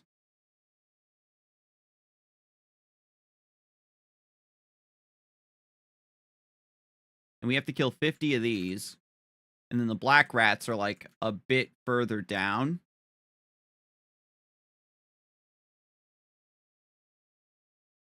Ooh, safe spot on the slide.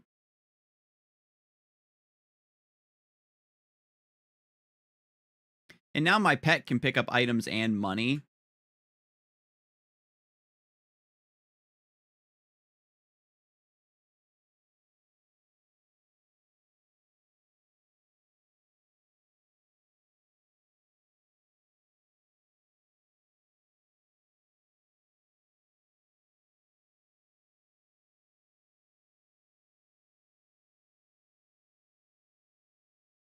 That's cute. Eventually you get like a magnet on your pet so that it can like just suck up all the items. You know, you don't even have to like walk over them. To be fair, I don't know if that's in this version. I said it before, but I'm not very, very, very familiar with pets because normally it's just a cash shop exclusive item. So I never messed around with the pet system too much. It's mostly just a convenience thing. It is a cosmetic, having a cute little guy follow you around, but the convenience of it being able to loot items for you or use potions on you is just kind of whatever. They become more important in modern MapleStory because everybody has gigantic map clearing buttons and hitboxes, so that if you kill everything on the map, you have to run all around the map to pick up your stuff that they dropped. But I feel like for a majority of playtime, you're within a shorter range of monsters, so it doesn't actually matter. And I don't mind picking up the pickup key to actually loot stuff, which is something that still remains in this version. I believe when I was playing Chronostorian and Artale both, they have auto loot on. There's the black rats. So we'll come down here and we'll just fight on this mixed map for a little bit, I think is probably the best bet. Because Tasty Walnuts, I think, aren't their main drop. I believe it's like a slightly rare quest exclusive item on the black rats. So I'll just grind on them when I can. What the hell? I probably do need to go down a little bit deeper. I thought this would be a better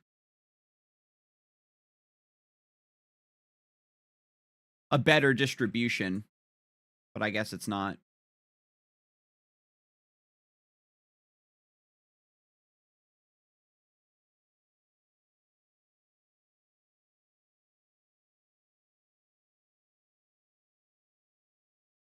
And you can see the rats, these are like much more my speed when it comes to like HP and damage and that.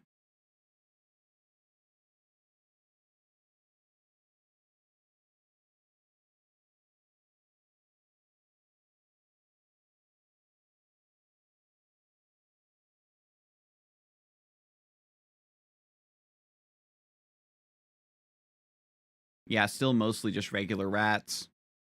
I'll be able to kill 50 of these very, very quickly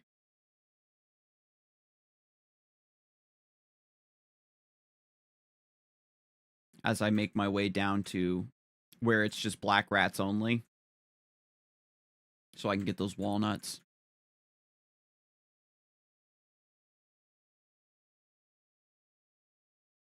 I'm kind of just skipping over these platforms with the rats. I'd prefer to just grind when there's a bunch of them on one platform. Okay. Perfect.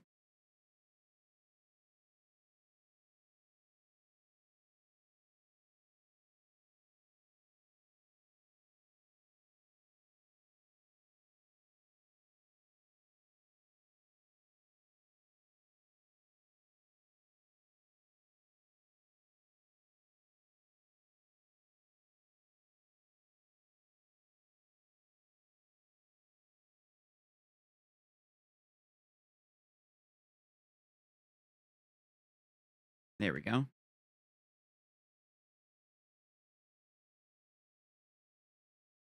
And then we're just going to grind on these for now. Look for the tasty walnuts for the soldier. And then we should be able to clear 50 rats on our way back up to the top floor. And then it's just a whole quest line from there of going to different parts of the Eos Tower.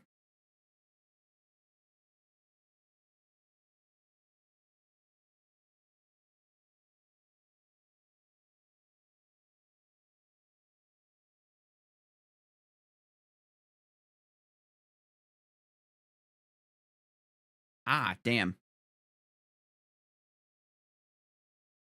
I guess this is fine. I'll climb back up and grab all that stuff anyway. There tends to be always a big batch of enemies down at the very bottom. Oh, goodness. Crazy respawn time on these.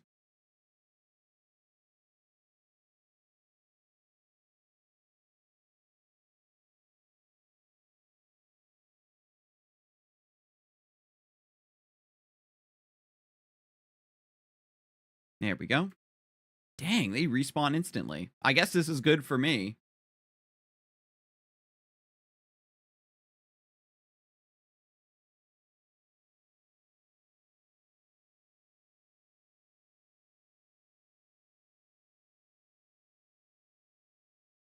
Yeah, the walnuts seem to be a little bit more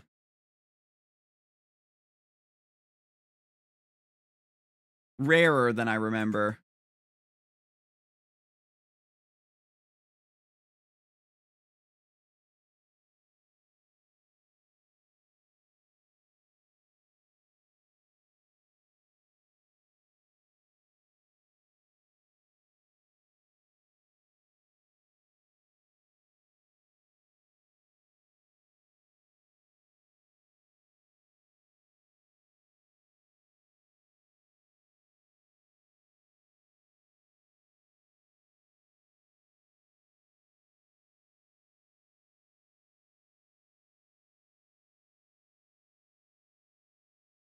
Ooh,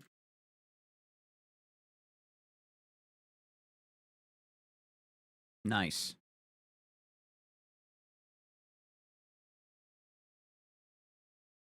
It's always fun to find like these little safe spots on certain maps.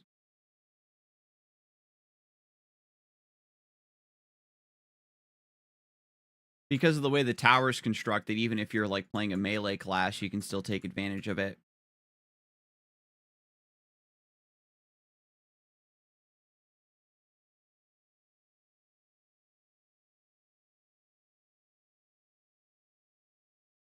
And by clearing out the black rats here towards the top of the map, when I head back down towards the bottom, there should be, yeah, more platforms with multiple rats that I can use my ice strike on and just AoE them down.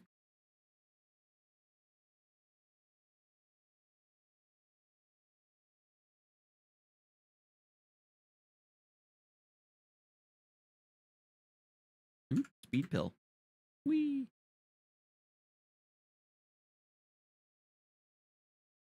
Oh, nice. Yeah, there's a bunch down here.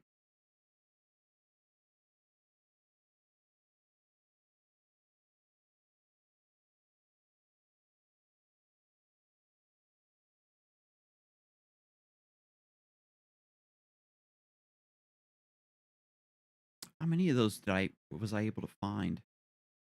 6. Oh my god, we aren't even halfway there yet. I just noticed the Japanese version of the card and the English version of the card actually have slightly different art. They should have photoshopped the character out of the existence of the English one. Interesting.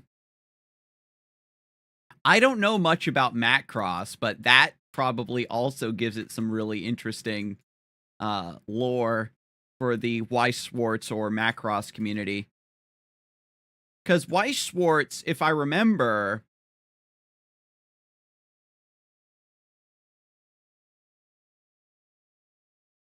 isn't that the game that Boulevard was like the world champion of?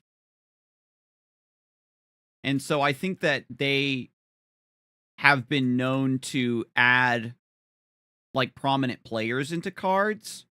So maybe it was some Japanese exclusive thing where they added a player's likeness or something into the card for the Macross collab. And maybe it wasn't, you know, properly approved for international distribution.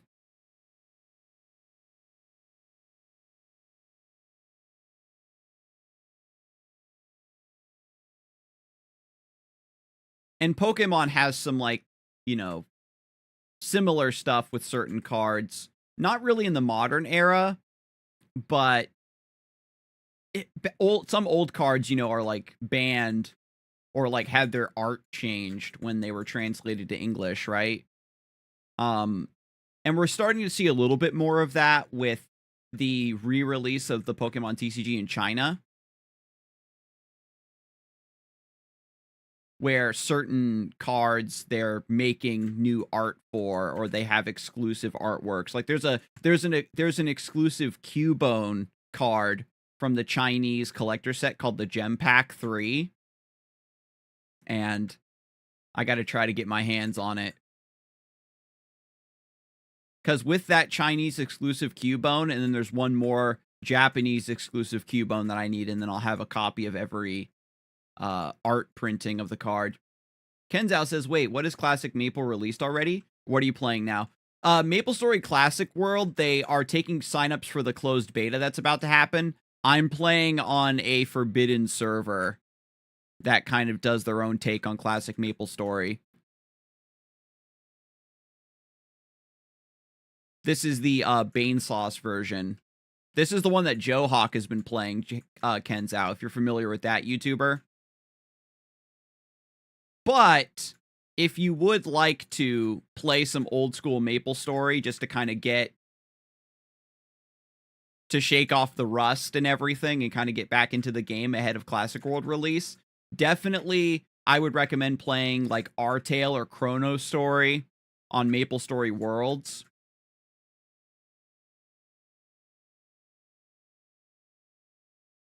Chrono Story is kind of the one that's a bit more popular right now. It's not very accurate to old school Maple Story, but it's definitely more fun. I understand. Yeah, I'm a little bit rusty. It's been a while. Yeah, same. I was a big like 2004, 2005 Maple Story player. And I don't know if my story is similar to yours, Kenzao, where I, you know, played back in the day, kind of fell off the wagon once I got to high level 40s, level 50 or so. Really felt like there wasn't much to do except just wait around in the lobby looking for LPQs. Kind of came back when Pirates came out to try out the new Pirate class, then dropped it again. Then I came back when Big Bang happened. I was definitely an on and off Mapler. Then when Big Bang happened, I came back to play a little bit. And it was kind of cool because they made it easier to level up. And then I remember I tried the game again when they added the resistance classes, because the mechanic being able to pilot a big mech was like so sick. I was like, oh, what? They added a class that pilots a mech? Yes, me too. I heard about Maple Classic being released, so I wanted to hop on again. Yeah, Maple Story Classic World, they announced it a super long time ago, and there wasn't a lot of information.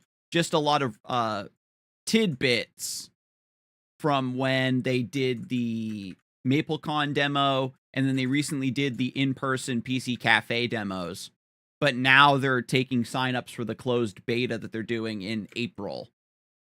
And I'm not sure, I haven't looked at it too closely because A, I am not going to try to get my hopes up that I actually get a beta invite. And B, I'm not entirely sure if you're allowed to stream the closed beta.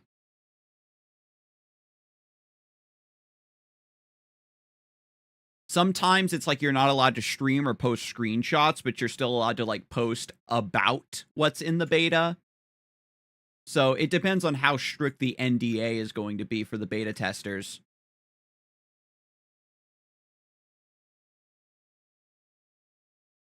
Because if you're allowed to post about the game, but you just can't post any footage or screenshots, then we're going to have all the data about like monster XP rates and stat changes and all that kind of jazz.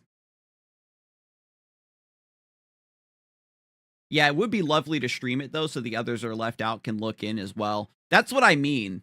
I was talking about it a little bit earlier, Kenzao, that I'm not sure if Classic World closed beta is going to be in a near release enough state where they're comfortable showing it off, because technically you weren't allowed to like stream the demos, you know what I mean?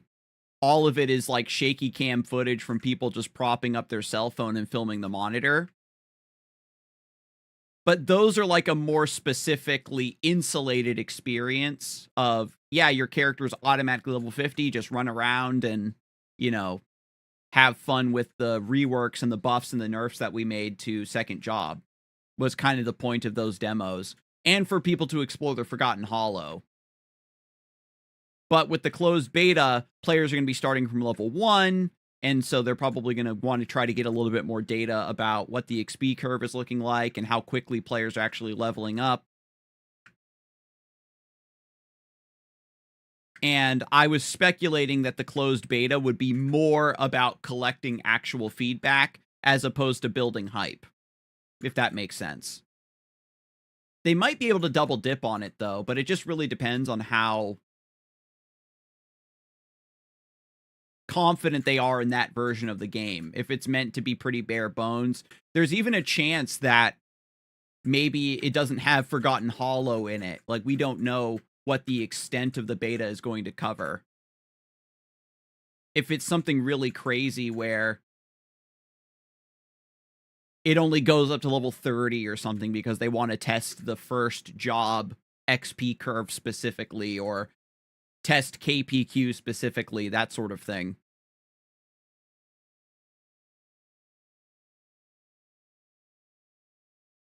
But suffice it to say, they are certainly in a position to get a lot of really good feedback.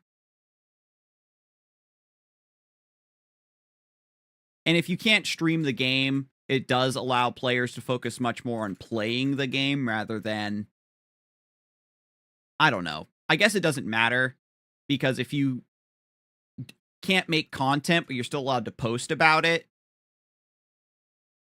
content creators are still going to make videos, right? Talking about XP changes or different information that's being released. Like with the MapleStory PC Cafe demos they did, there was a whole subreddit where people who were able to go to those in-person demos were just taking questions from the community, going to the demo, figuring out like subtle information about changes, and then just posting it in the server for everybody.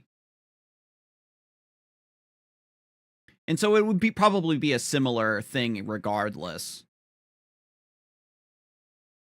And we don't know what the distribution is going to be like. They say in the signups for the Classic World demo that there's going to be some potential gameplay issues if you're playing outside of NA.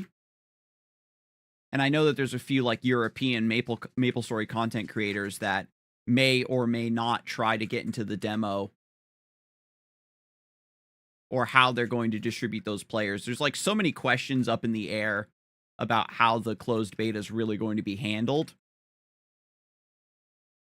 Or they do the thing where, oh yeah, we're doing the closed beta for a couple weeks, and then we decided to make it an open beta. So now everybody who signed up is going to get an invite, you know, and then they just add players in waves.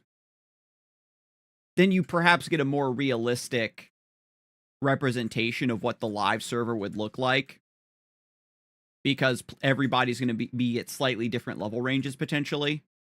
You know what I mean? If you give hardcore Maplers a 2-week head start or even a 5-day head start, they're going to be level 30-ish if they're just going to be power leveling.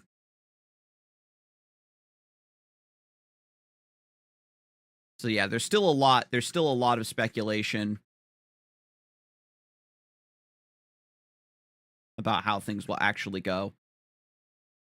I personally wouldn't mind it if Nexon sticks to their original plan and they keep the beta at 5,000-ish players that they said that they wanted to approve for signups. I don't know if that 5,000 is inclusive of the players who got auto invites from MapleCon or the in-person PC demos.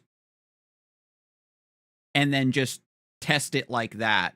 Take the feedback from those beta testers, implement that feedback, make any changes they want to make, and then do an open beta where it will also double as getting even wider bands of feedback, but also stress testing the servers. I guess we'll find out soon. That is true. Do you already know which job you're going to play on release? I am an old school bandit player. I'm playing Ice Lightning on this particular version because on this server, they've reworked a ton of stuff. And I really liked the mage changes that they made that I wanted to try them out. But this version I'm playing on is also an alpha. So there's going to be a server wipe anyway. And they said that that it's recommended that you play a class that you aren't going to be playing on your main. So that way you don't get burned out of having to retrace your steps again. Even the fact that I'm doing this challenge of doing every single quest is a bit of a moot point if I'm not going to be saving my progress. But I do like what they've done with this version. For Classic World, I do want to play Bandit. Even if Bandit wasn't already triple buffed like they revealed, I was going to play it because it's my favorite class, because Savage Blow is just such an iconic skill.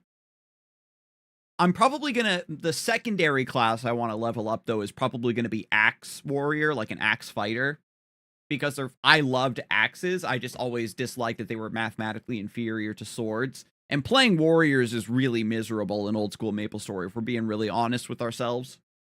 But the fact that they're changing warriors to have more base accuracy and stuff like that will make them more enjoyable to play.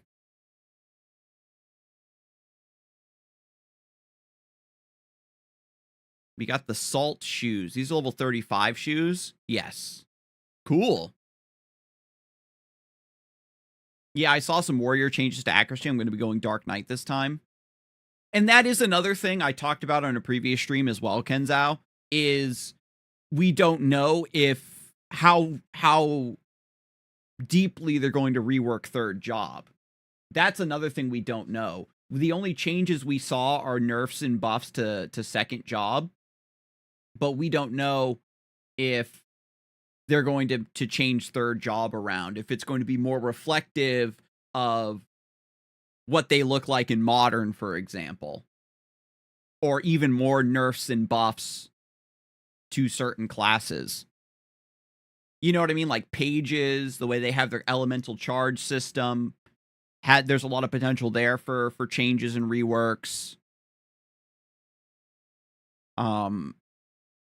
Chief Bandit and Hermit, you know, there's a lot of potential for changes there. Because I always thought that Chief Bandit was very clunky with like Meso Explosion and Shield Mastery. It's just a lot of weird passive skills. You know what I mean? I prefer when a class gets more abilities, more buttons to press, more things to use to fight monsters with. And you aren't just like, okay, I'm putting points into this passive thing that just gives me a slightly better scaling with this particular vibe. I think they should make the Paladin a little bit more attractive too, because I never see someone play it. And thank you so much for that follow as well, Kenzao. Welcome to the Knighthood officially.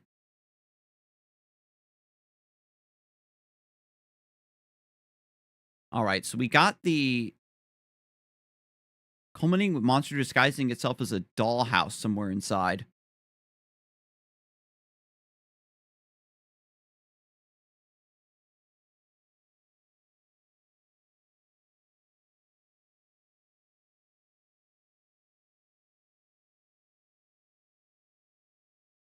I'll take you to a room. You'll find several dollhouses scattered around. One of them will look a little different from the others.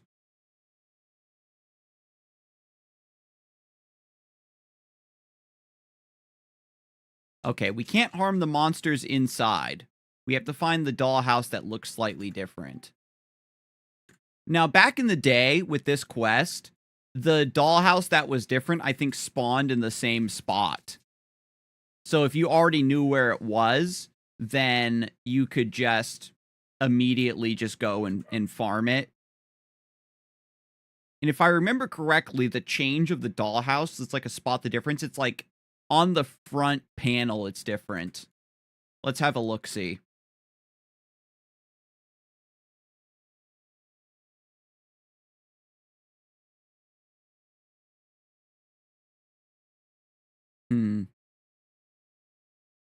Or maybe it's like the handle on the top.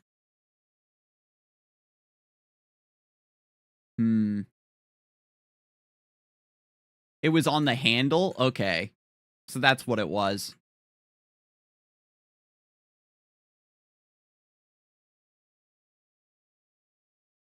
And also, Kenzao, I have a second YouTube channel called The Stolen Fence, where I'm going to be uploading a lot of my thoughts about Classic World ahead of release. So I'd appreciate if you could check out the video that I already uploaded.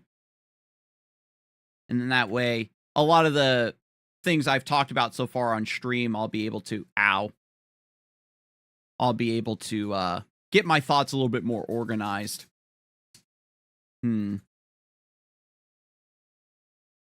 It's like very subtle, I think. There's like an asset that's like a little bit of a different shape, or it's like out of place.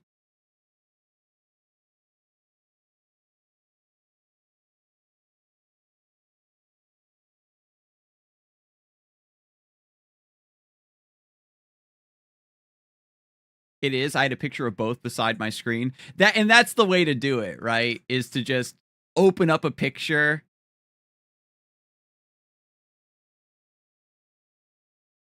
Like I say, when it comes to old school MapleStory, you can challenge yourself and do all the quests and hunt down all of the weird maps and NPCs. It's a really fun adventure, but you don't, there's no shame.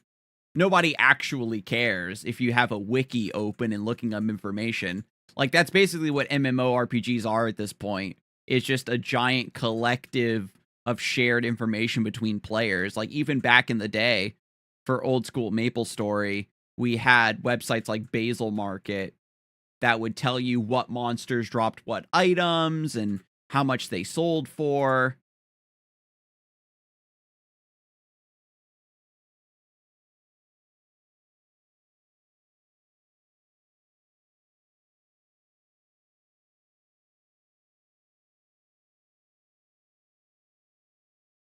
Man, this is... I'm not seeing the changes, chat. If you noticed the change and I walked right by it, keep it to yourself. But I am like struggling here. These all look the same to me.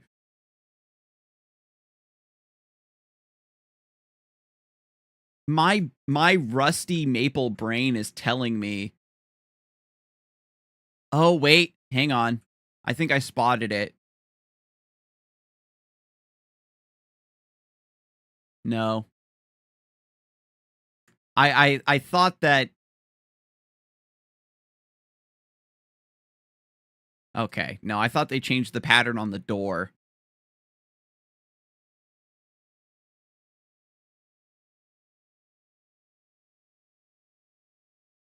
This one, I think this one is different. I think the handle is smaller.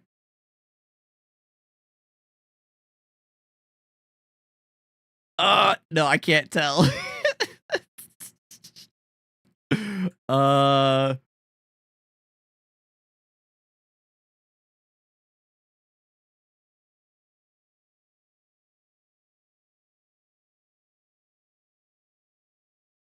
hmm. Wait, is that different?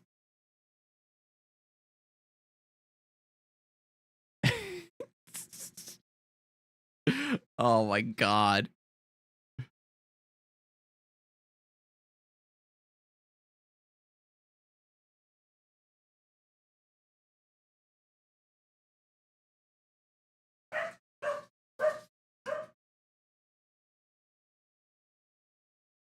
I'm comparing these two.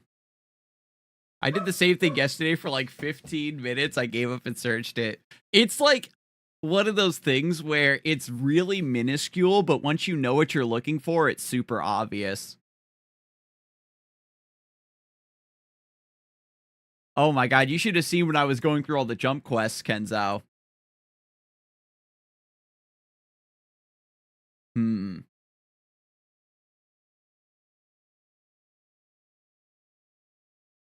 That one looks like it has a slightly different handle. It might be that one. Let me compare it to this one again. Uh, hmm.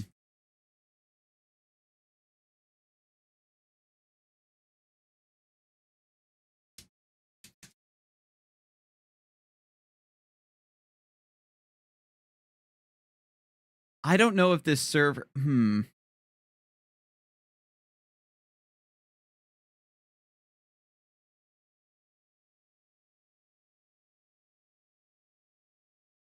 Yeah, I don't know if this version has, I'm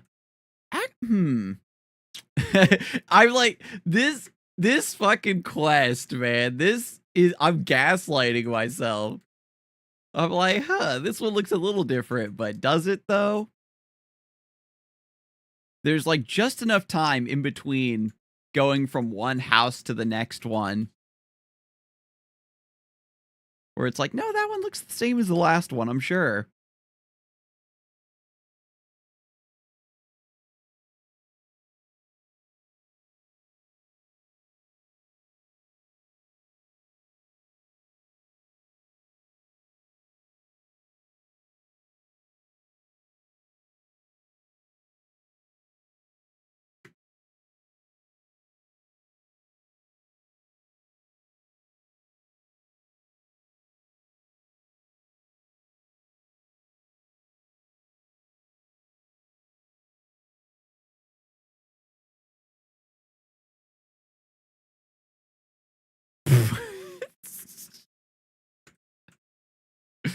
Just psyching myself out. Got to use my whole time limit here. I still got 2 more minutes.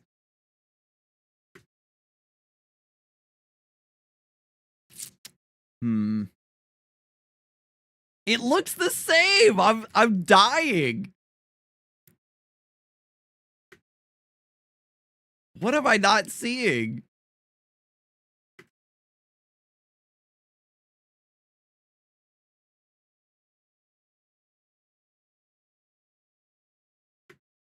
Oh my god.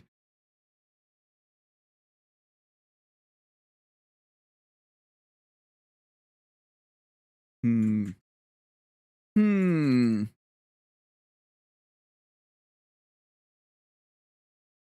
It's a really small difference. I bet it is. It's what, like I said, it's such a small change, but once you actually know what you're looking for and you see it, it looks like really obvious and out of place.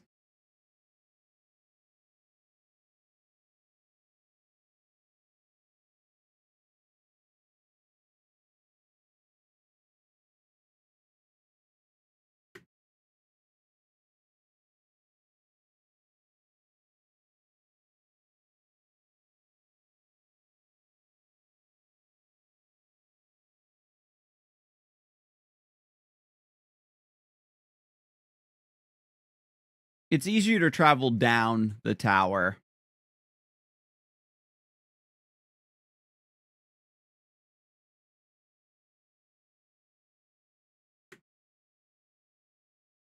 BRB grabbing some snacks. Oh yeah, we're gonna probably have to take another crack at this one.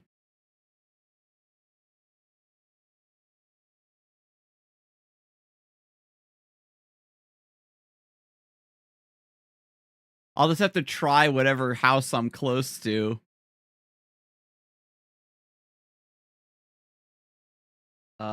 Yeah, I'm out of time. That's the wrong one. Damn. We gotta reset it.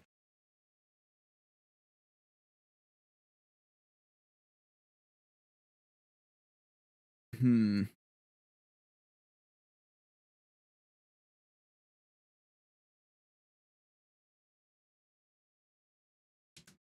All right, Snail, I need you to move out of the way.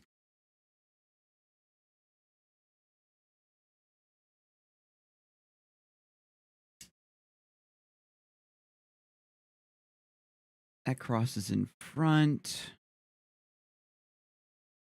1, 2, 3, 4.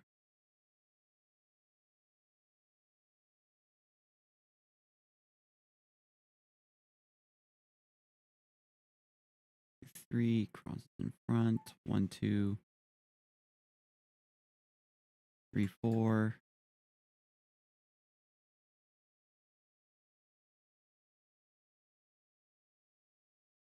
It's okay, Gilly.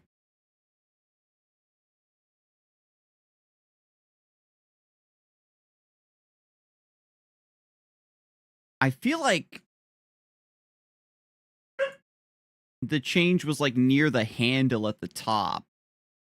Like just my vague old maple brain trying to recall.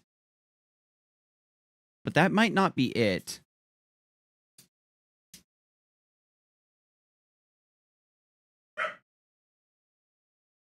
It's okay, Gilly. It's early. Okay. Let me find the magic pendulum, and then we'll go.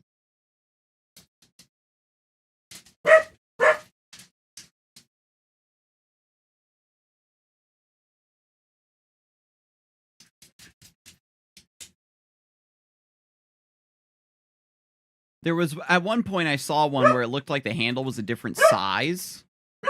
Tango, please be nice to me.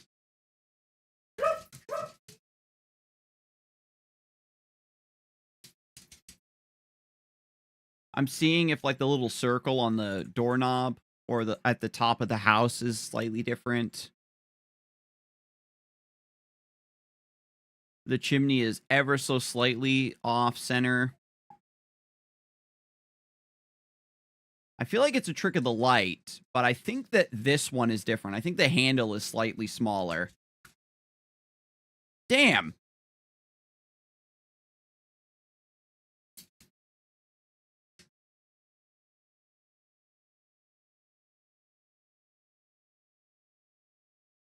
It might just be a trick of the light. It's okay, Gilly. It's okay. I know. I know.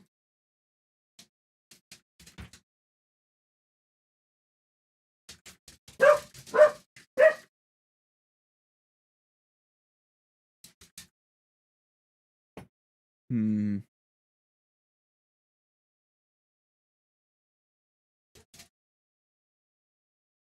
It's like up. How many quests are there in total? I haven't actually looked. Ooh, hang on a second. Hmm. That one looks a little different. They're like just perfectly distributed so that they're really far away. Like it's rare to have two on the screen at the same time because of the way the camera moves.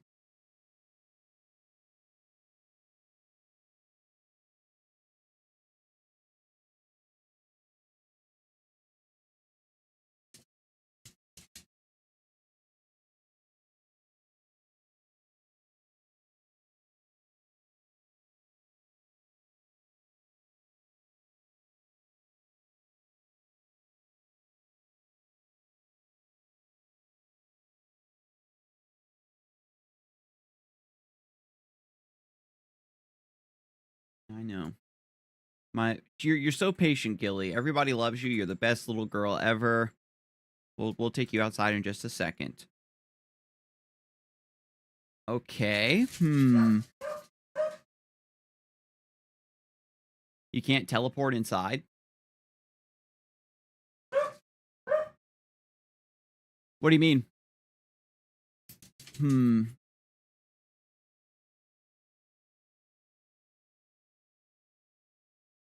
No. No. They have my movement locked like a jump quest. I think it's this one. I think the doorknob is like a little bit higher on the door. Yeah. I don't know if that was the answer, but we found the right one. Wait, is the handle on the top smaller?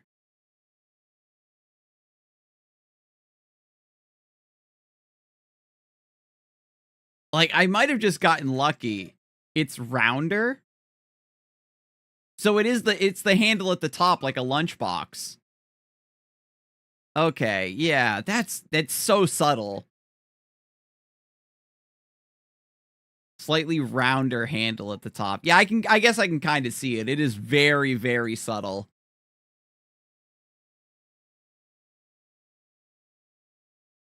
Wait, can I just do this to get teleported out? Perfect.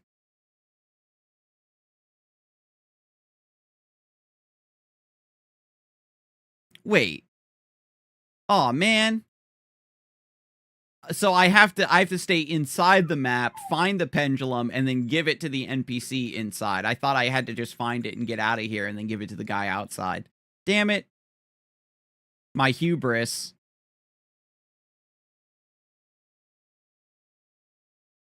Well, now I know where to go, right? It's like up here somewhere. I was trying to be clever. They thought of everything.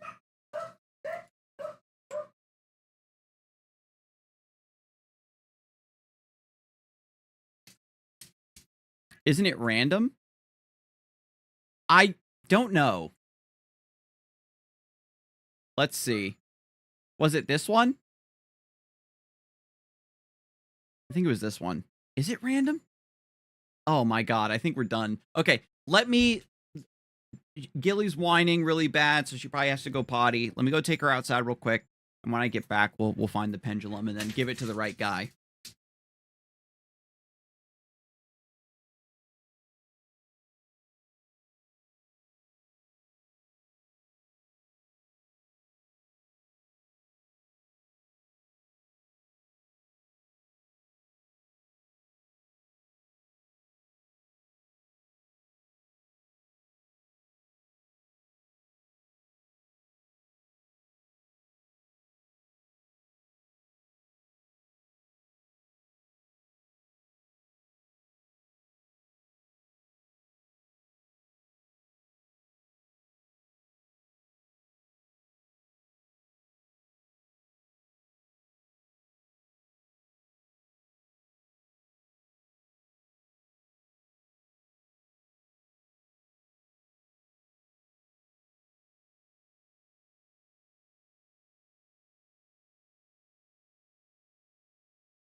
Wait, I died? What the hell happened? All right, anyway. Let's get our asses back in here and find the pendulum.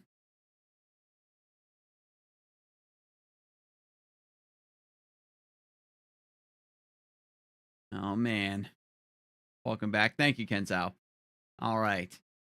We got to find a nice round handle. Ooh, nice. I timed my return perfectly with the fairy revive.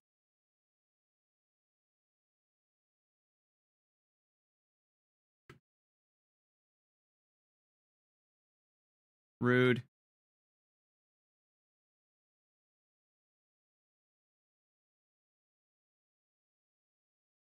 All right, we're looking for a slightly rounder handle. That one looks pretty round.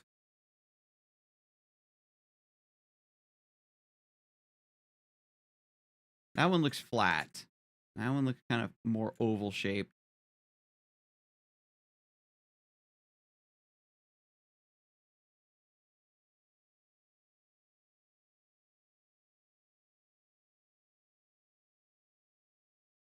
Hmm. That one I think looks a little flat.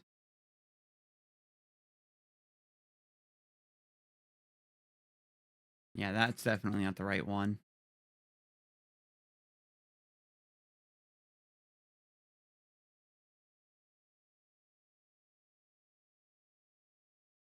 Okay, yeah. Now I'm kind of seeing it. When you're falling down the tower, you can kind of see them closer together, like there's less time in between. That one's kind of sticking out to me, chat. This one's kind of sticking out to me. I'm going to try this one. Fuck.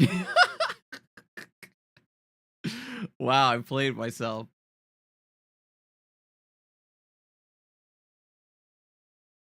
Ludibrium.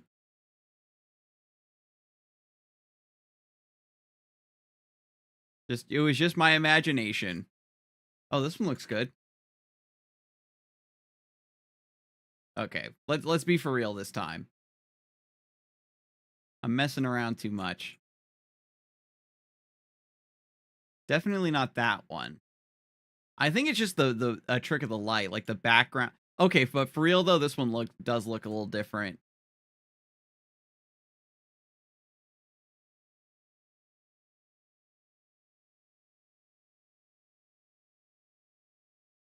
Move your word bubble.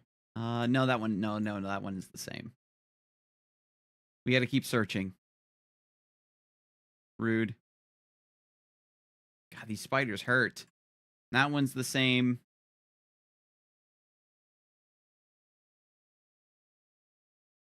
That one is promising. That one's promising. Oh, this one's promising too.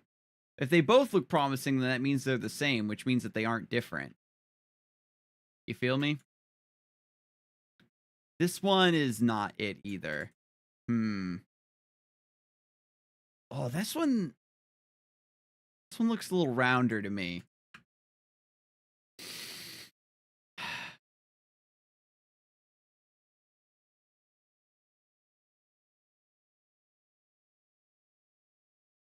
God, this is the worst quest I've ever done.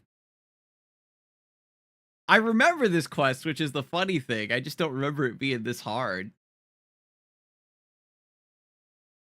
I know the change is subtle. We've kind of figured it out the last time, but I guess I just got lucky. Maybe I don't really know what I'm looking for.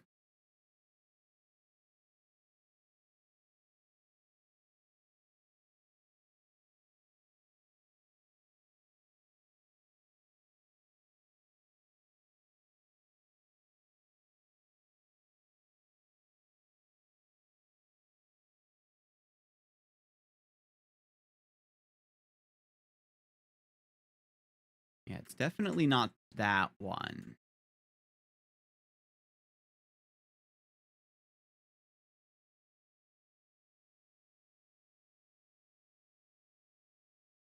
Not that one either. Right? You can kind of just barely see it up there. Actually,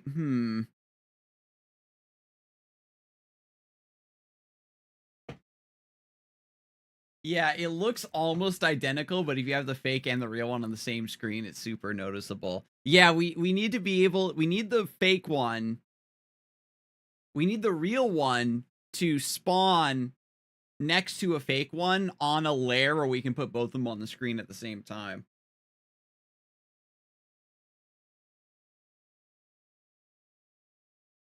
Because that actually does look pretty good. That one looks pretty... Ah! Ooh. Uh... Hmm. No, I don't think that's the right one. No, I don't think that's the right one.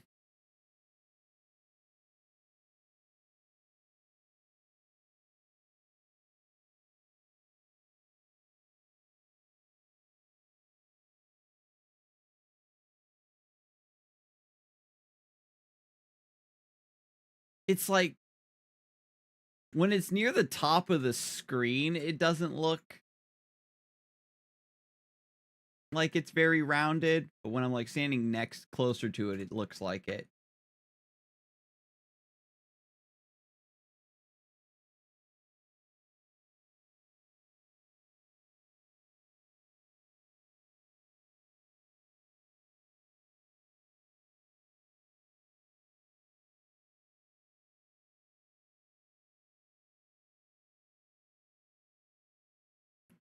Like this one actually looks good. You know what I mean?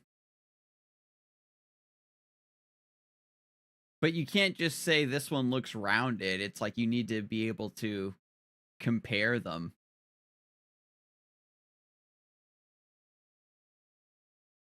Like, see, now that one looks good to me now. I'm like, my brain is completely melted now, chat.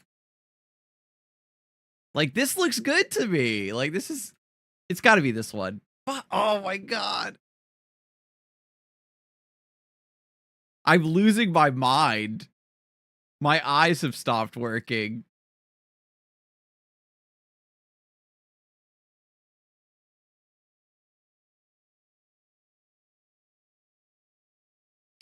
See, that one looks good to me. I'm actually like so dead. I don't even know what I'm looking at anymore. Okay, no, I think that one looks a bit flatter.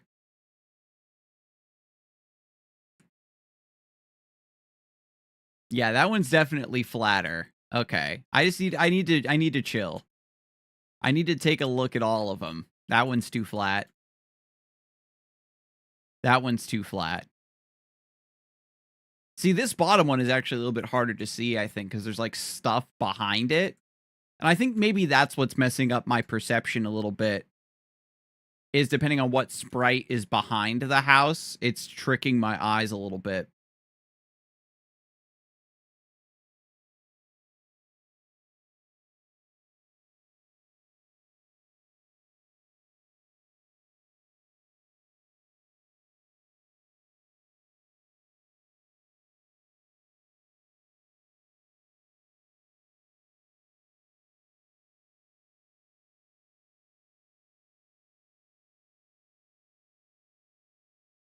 Yeah, this one is definitely like very flat.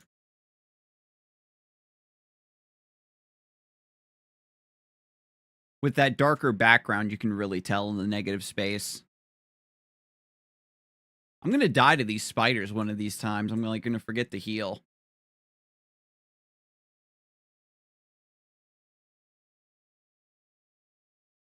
I don't think that's quite right either.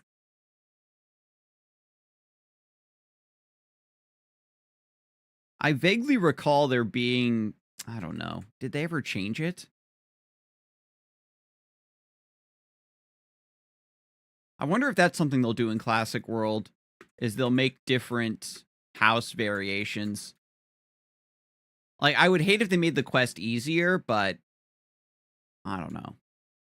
Just be like, maybe there's like a different detail where all the handles are the same and you actually like to truly pay attention. You can't just go in with the preconceived knowledge of which one is different, if that makes sense. Or like maybe sometimes it's the chimney and, subtle things like that. And then that way the quest is a little bit different for everybody. So it remains challenging.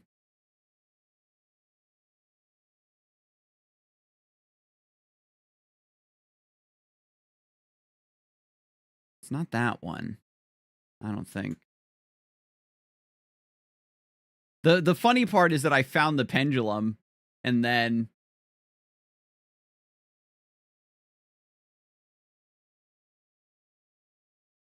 I just like, "Oh, wait, I can just teleport out instantly by hitting this other one that's wrong." Hmm.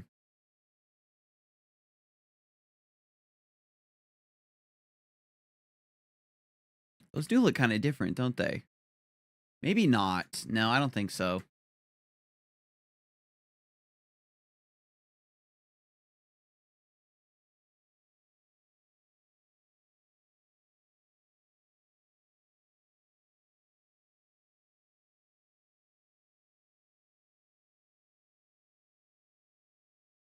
The one at the very top looks promising. It's definitely not that one. But like I said, I think when the houses are near the top of the screen, they look different. This one looks promising. It might also be a trick of the light though.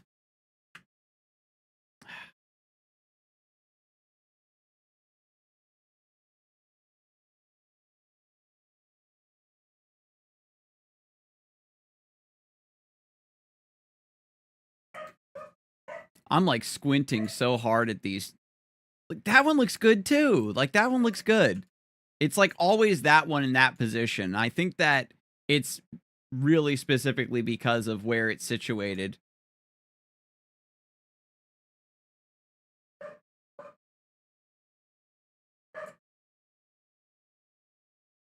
If the handle like has a darker background behind it, then it looks rounder.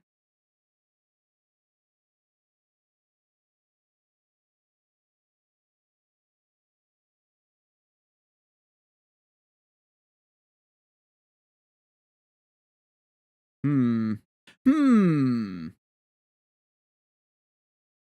Hmm.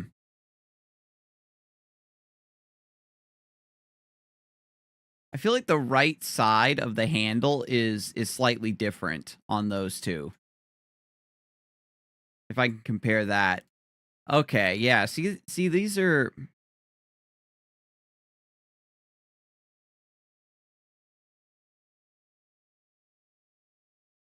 it's easier to compare these three specifically because they're close enough together.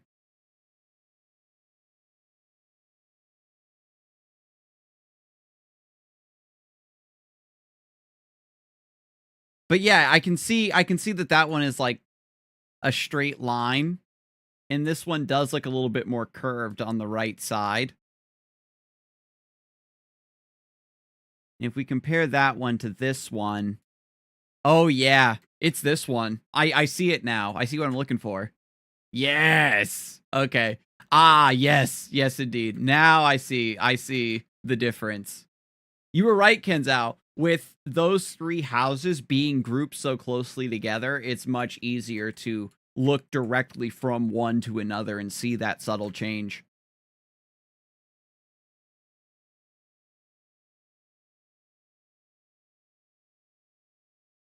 Oh my god. Now we have to just not hit any of the other houses by accident. The funny part is if you figured out that was the right house, but you only had like a minute left, you had to like speed run through all these spiders to try to get back up to the NPC before it was too late. This is the price I pay for being a greedy boy. Trying to be like, oh, I can just teleport out. I'm so smart. All right, Mark, here's your damn pendulum.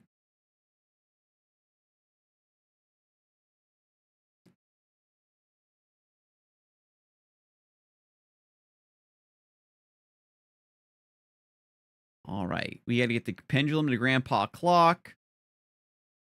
And he's in Lost Time. And then we have to visit Manager Carl as well. Okay. Oh my god, I can actually move now.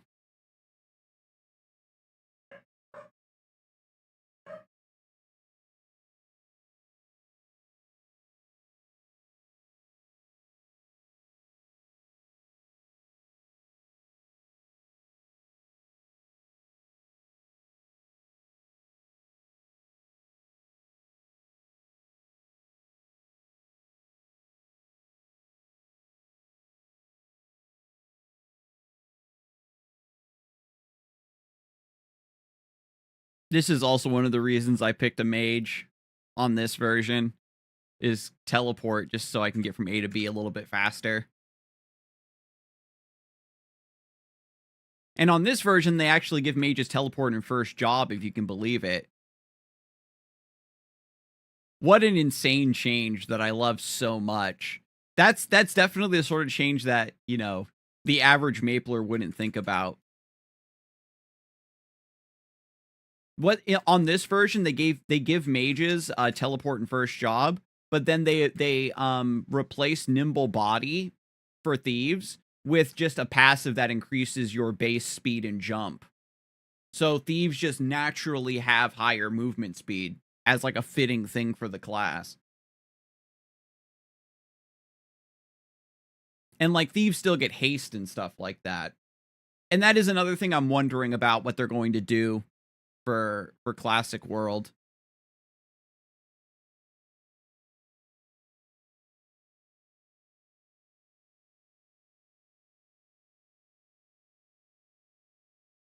Okay, yes, we have to go down the whole Eos Tower to find the roly-poly workers. But we want to keep going down into the clock tower. The toy factory's on the first 2 floors. And then you keep going down into the crossroads of time to find Grandpa Clock. Lost time is... Wait, down here? Lower clock tower.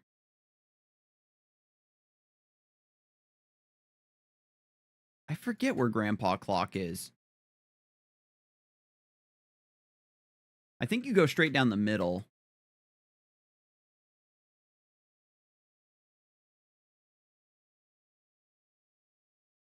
Yeah, that's right. It's on the left and right of the whirlpool of time. Is lost time. There he is. Ooh, God. Platoon Chronos. We used to farm these back in the day because they drop pilfers, which are level 40 thief hats. And I believe they drop GFA 60s.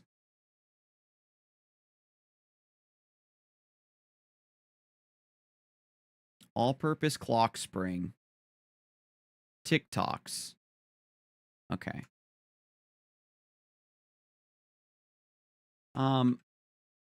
I believe these big things are the TikToks. The smaller ones are the ticks.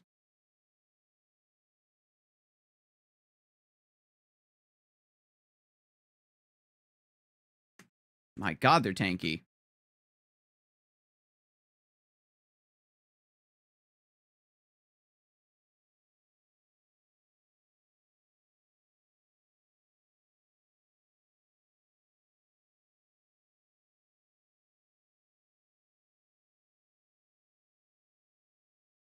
That, like, bell chime sound is very cutting.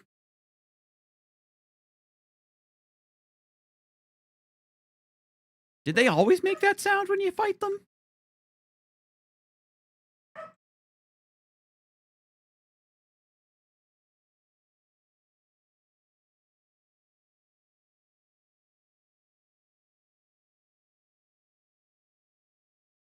Actually, are the smaller ones TikToks and these ones are called just like Talks or something like that? Or like Big Talks or something? Maybe I'm supposed to be farming the smaller ones for the all-purpose spring.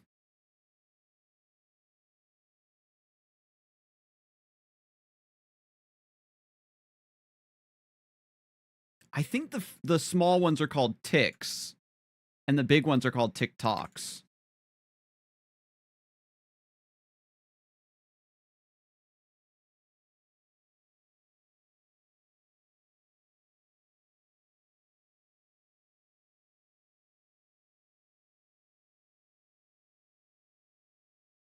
Wow, I actually missed.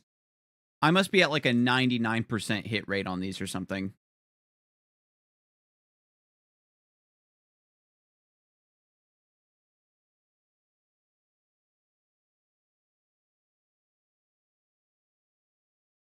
There it is. Okay, I was fighting the right enemies. That's another one of those things, like I was saying, chat, where just make sure you have a wiki open. Because there will be a lot of quests like that where the quests say kill this enemy, but they don't tell you what they look like.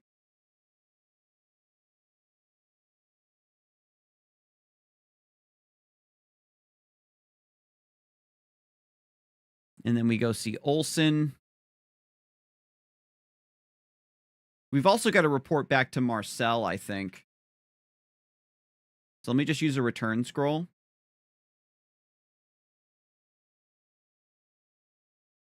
And I believe Marcel gives us another quest.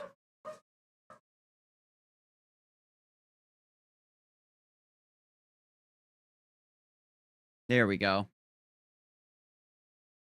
50 black rats and 50 tricksters. Yeah, Marcel's quest line is a little bit easier.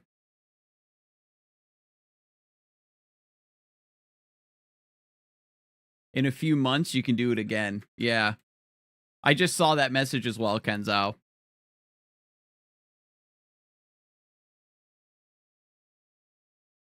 This is just a preparation for Classic World. Familiarizing myself with a lot of these old quest lines and where certain maps are, where certain NPCs are.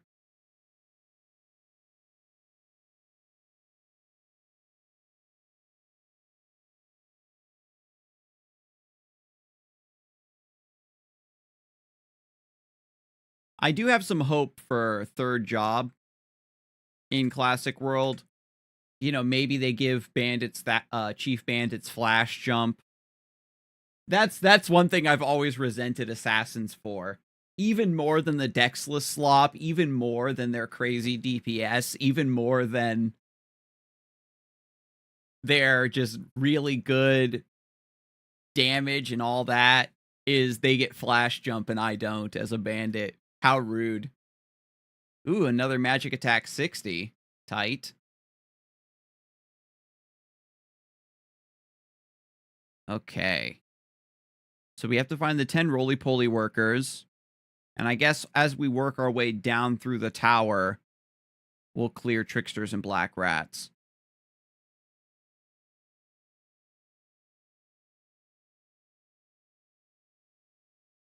Wait, Nemi's ingredient? I missed a... Oh. Hang on a second. There's another quest line from Nemi and Grandpa Clock I didn't even realize. I'd prefer to do everything up here near the surface before I go deep into the clock tower. The Eos tower, I mean. Eos tower is a bit of a pain in the ass. I think she wants me to get eggs as well. Savory cheese is from rats. Okay. That's not too bad. I have to kill rats anyway, so that's perfect. I have to kill black rats. The savory cheeses are somewhat rare from what I recall, but it shouldn't be too bad. I love having all this MP as well, so I can just teleport. And I do like one thing they did in Classic World is where they changed it so that the increased MP per level is not something that you have to learn first in order to maximize its effect. And that it's just a percentage that you can grab later on.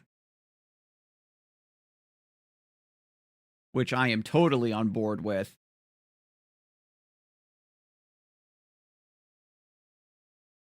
Same thing with warriors. The fact that you don't have to spend your first few levels getting improved max HP per level. And it's just, you can actually get your Slash Blast first. Or Power Strike or whatever. Probably, it's going to be Slash Blast first. Let's not kid ourselves. And then you just pick up your percentage HP as you get closer to second job to fix your scaling.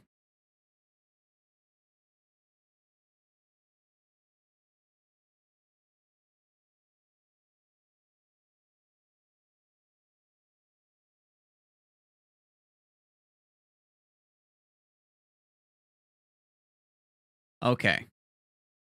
He wants us to clear 100 ticks, which are the small versions of these guys. These are the tick. Okay, I did remember. These are TikToks, and the other ones are just ticks. And these are pretty easy to farm on.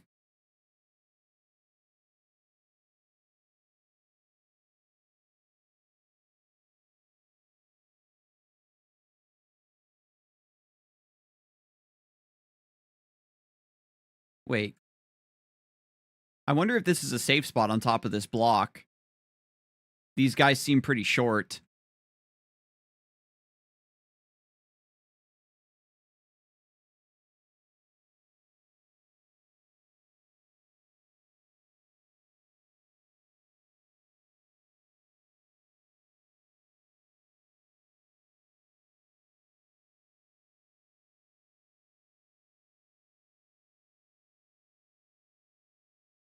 These seem pretty solid for my current strength as well.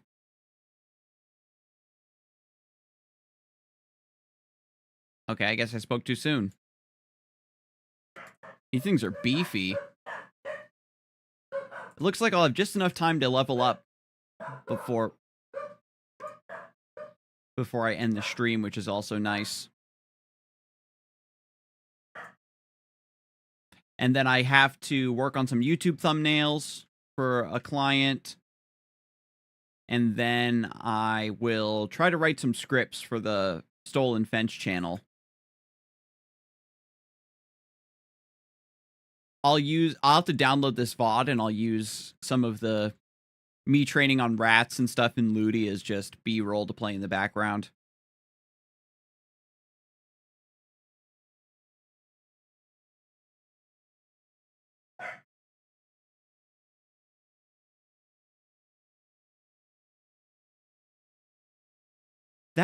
I swear that bell wasn't there. That might be new that they added to these enemies. It might just be my brain overreacting, but that bell feels like very sharp.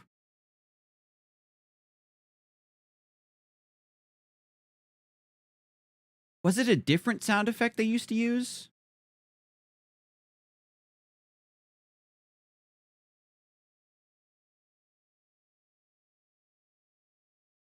Oh, that's nice. They can't actually walk on the stairs, so this is a safe spot.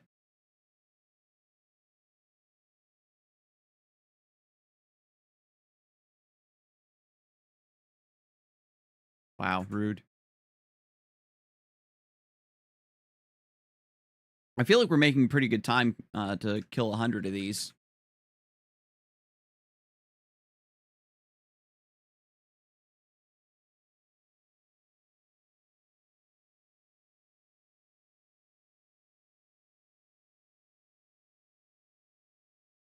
And I have my booster at rank 4, which seems to be pretty respectable, like I was saying. When I level up again, I think I'm just going to put all 3 points into mastery. And start focusing on getting that truly maxed out.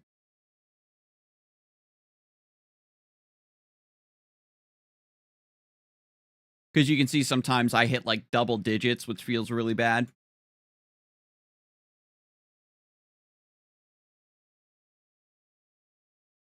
Not gonna lie, once you hit level 35, you're gonna be so nice in an LPU because you can freeze Alishar. Oh yeah, being able to slow him will be very helpful. Especially for like melee classes that are on the squad. Just increase the DPSs. And I have some cure-all potions as well that I got from a previous quest line. So I'll be able to use those to stop myself from getting sealed. The hard part is I have to remember how to do fucking LPQ.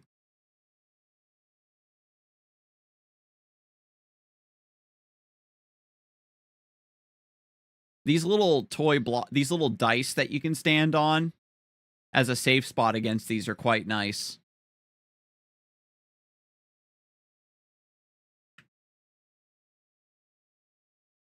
Demon. I'll probably get a new wand as well. Rather than a staff, I think I'll get the level 35 wand. So I can have faster casting speed in general. I lose out on a little bit of efficiency with my booster. Maybe since I already have my booster up to level 4, it's better to just stick with staffs.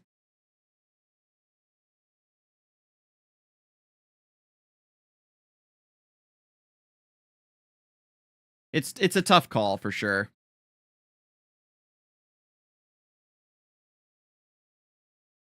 Because it's... Oh my god. You have to clear all the rats to get the coupons in the first stage.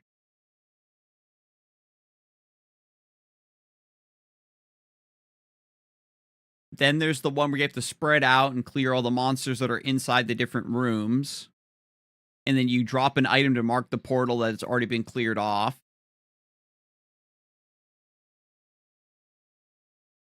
I have to put my pet away so it doesn't pick up marked items in front of portals, right?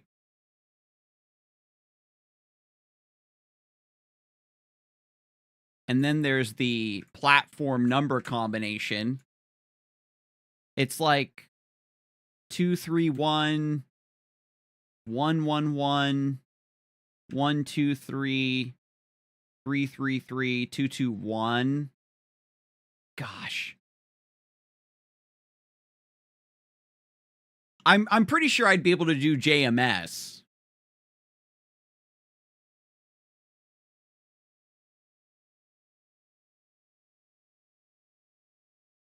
But that's all I can think of. LPQ has a lot of stages to it, if we're honest, from what I remember.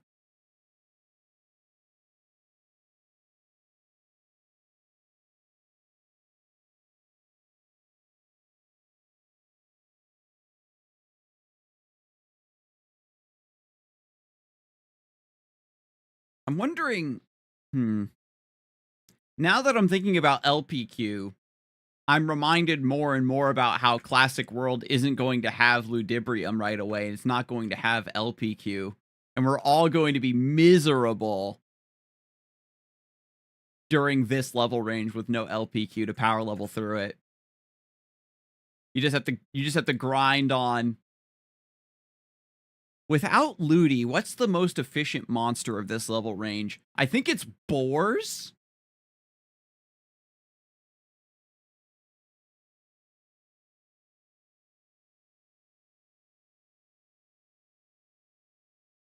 I would have to look deeper into the ancient scrolls, but I think HP to XP ratio for this level range, I think it's boars. Yeah, Maple Story is 99% grinding. It's just, you know how it is. Over the last 2 decades, we've gotten so used to basically skipping over level 35 to level 50. Because it's the least fun level range. You're in second job, but like, you don't really get to use any of your cool second job attacking skills yet. You spend the first like 10 or 15 levels maxing mastery and booster and like other passives and stuff for your job. Like second job doesn't really start until like level 55, you know what I mean? And then you spend level 55 to level 70 in second job until you get to third job.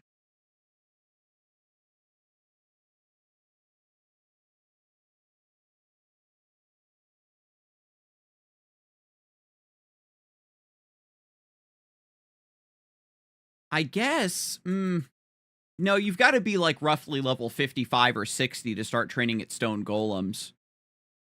And stone golems are basically good for warriors, and I remember archers being good at stone golems. Maybe curse eyes won't be too bad. There's probably going to be a lot of like 999 quests that people are probably going to be doing, especially if they're repeatable. I don't know if I can expect players who are mostly in their 30s, still acting like teenagers, to have enough of a brain to find the best grind spot rather than just staying in ant tunnel. And that is the other thing too with Classic World.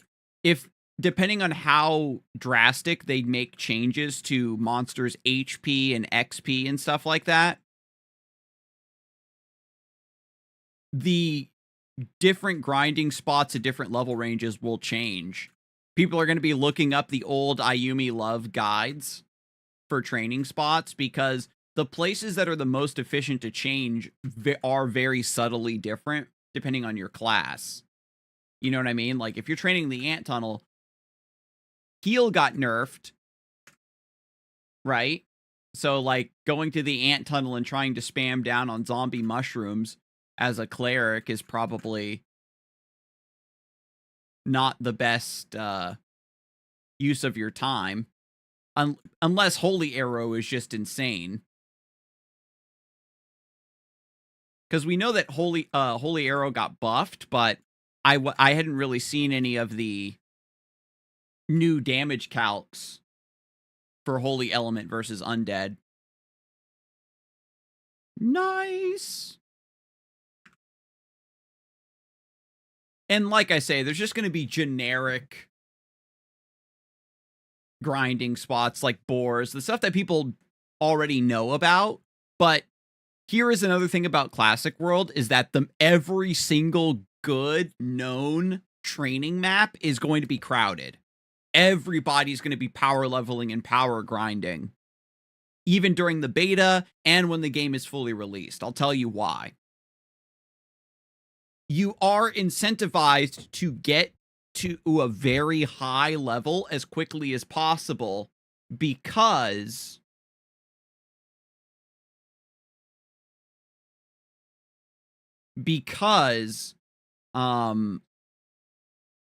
when you're higher level, you get to train on stronger monsters, which have better drops and drop more mesos. You know what I mean? So essentially, you get to monopolize those maps sooner. And you'll be less crowded out in a really high-level area that fewer players will be able to make it to. Yeah, which I'm going to call it out. Why do most of the player base still feel like I'm talking to a kid when most are like late 20s to mid 30s? That is true, Venom. That is true. That's the thing. It's like there's the argument of we don't have as much time to play or as much time to grind as we used to. But if you are a long-term, lifelong veteran MMORPG player, like you kind of have already carved out a few hours a day where that's kind of your jam. You know what I mean?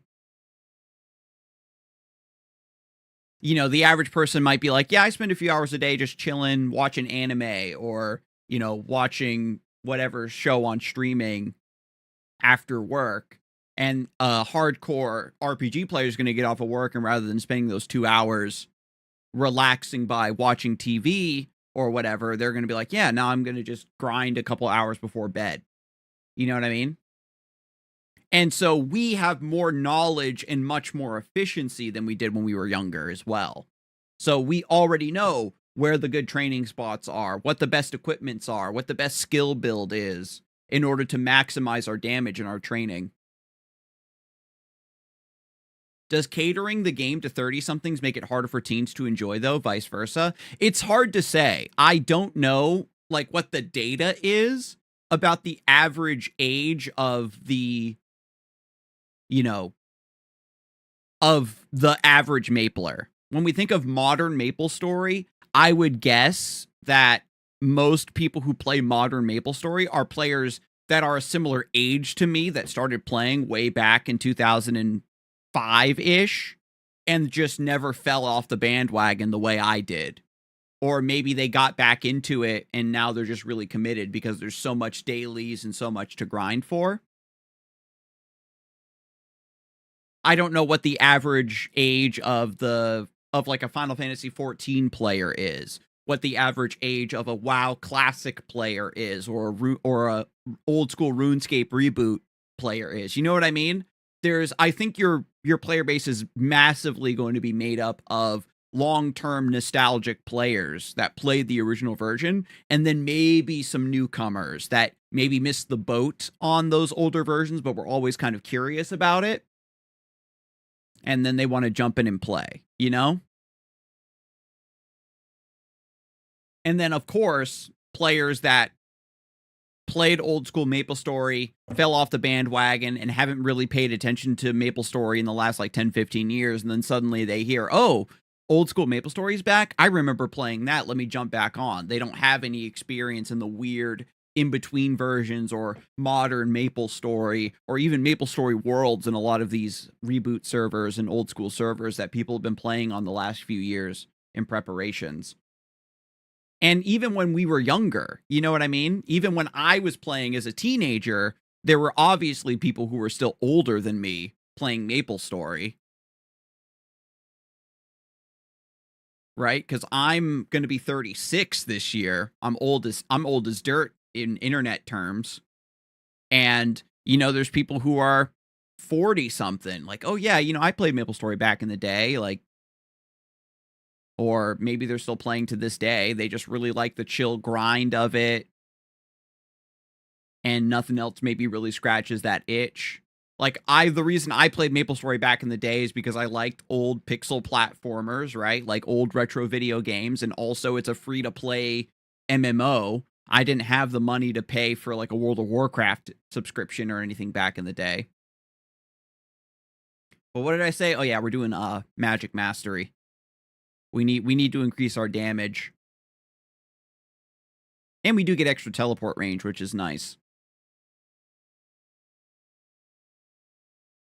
And the other caveat as well is that if you're a teenager playing MapleStory, are you going to be a little bit more tech savvy, internet savvy, where you know where to look for information like on Discord or on wikis and stuff? Or is that purely the realm of old Mapleheads? I don't know. I don't even know if teenagers care about MapleStory at all. You know what I mean?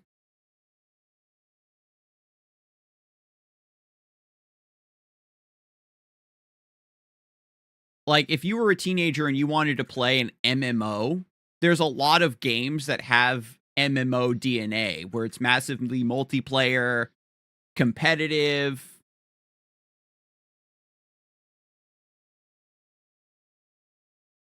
You know, a lot of games right now like Arc Raiders or Apex Legends.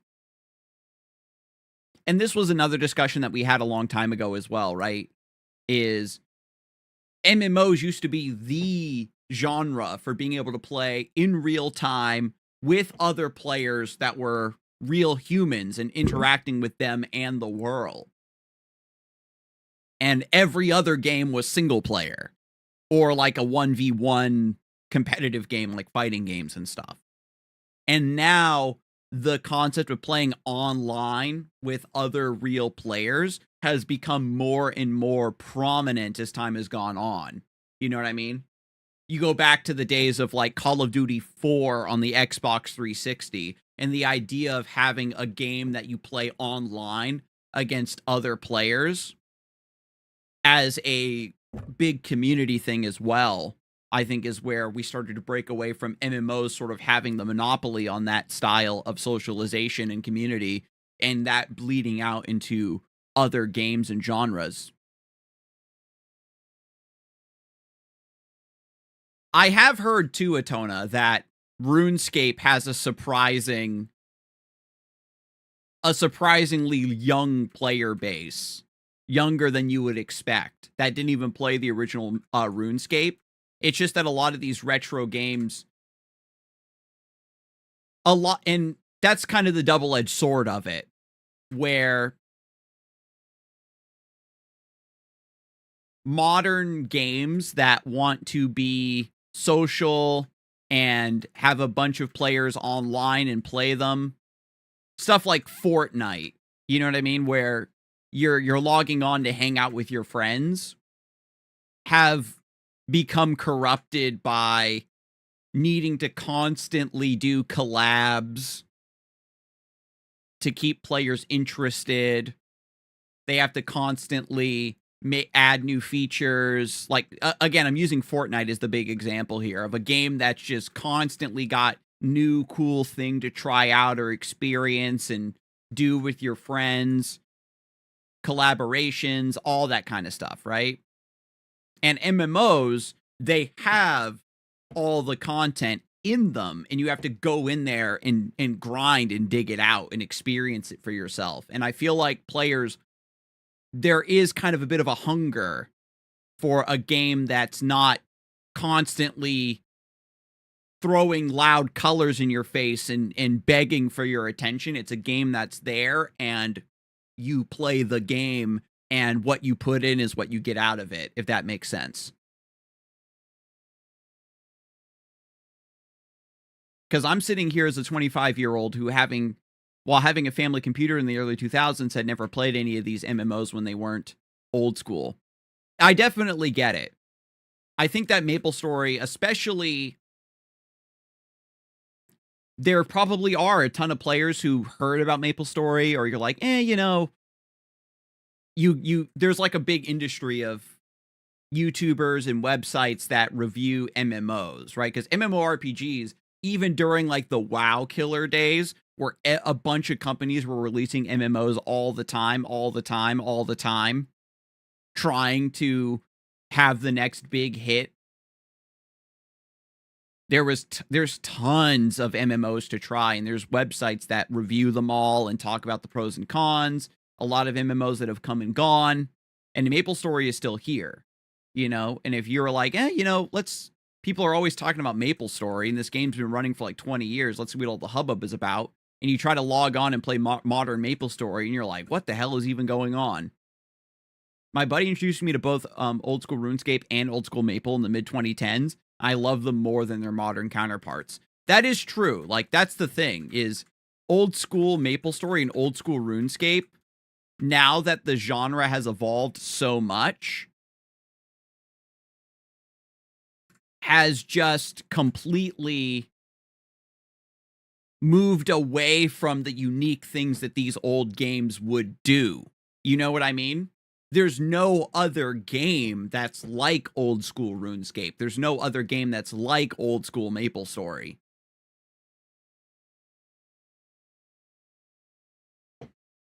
And a lot of MMOs, you know, they kind of fall prey to either pay to win mechanics, or they're very, you've got to play every single day type games. You know, think of like Genshin Impact, for example, which is kind of like an MMO, but it's a single player game. But like the new era of, like, back in the day, like an MMO, it was a game that you played a lot as part of your lifestyle. And in the modern era, a lot of these games are stuff like League of Legends, games like Genshin Impact, where you're playing and there's progression and there's a community there, there's mastery there, but they are very, very, what's the word? Demanding, I think, is the word I want to use. They're very demanding about how much time you play and how frequently you play, and catching these collabs and these events and doing your dailies and things like that, right? And going back to old school MMOs, there's less of that, because that's a very modern phenomenon that comes from monetization, where once you have a player in the ecosystem of your game, where they're playing every day as a part of their routine, as a part of their lifestyle, as a part of their habits, then you can start to entice them to spend money. And then for MMOs, they still have that concept, but it's less overt and less demanding. You know what I mean? Like, we still have the cash shop where you can buy cosmetics for your character, and being able to buy pets that have a little bit of convenience built into them was just normal par for the course stuff of MMOs back in the day. But nowadays, it's a lot more egregious. And Atona says 38 here. I also never got super into MMOs. I tried a few, but I just always burned out on them really fast. I just don't have much time for them now either. Like, my grind time would be now, and I think I'd rather be here than trying to grind something monotonous. It's also why I like to go back and play the NES from time to time, because those games just did stuff that a lot of people would call bad design now. You just wouldn't get those things from modern games. And that was a discussion we talked about yesterday when we were discussing Nintendo and emulators and being able to port old games. There's a certain appreciation for very, very old games that through design limitations or technological limitations, they do weird things that you just don't see, and it ends up leaving them in a very unique place. But while I'm yapping, let me keep killing rats because we have to get the savory cheese from them. So I definitely get it, and there's a lot of really old games that have aged well, in my opinion. You know, like Castlevania 1, and a lot of games that you don't even consider old, you know, stuff like Mega Man X is definitely a fan favorite. There's always discourse about Ocarina of Time.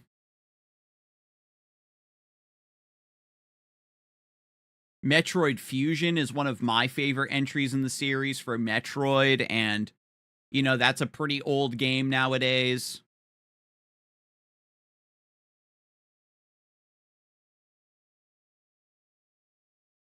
So yeah, I definitely get it. Or the fact that they remade Link's Awakening for the Nintendo Switch.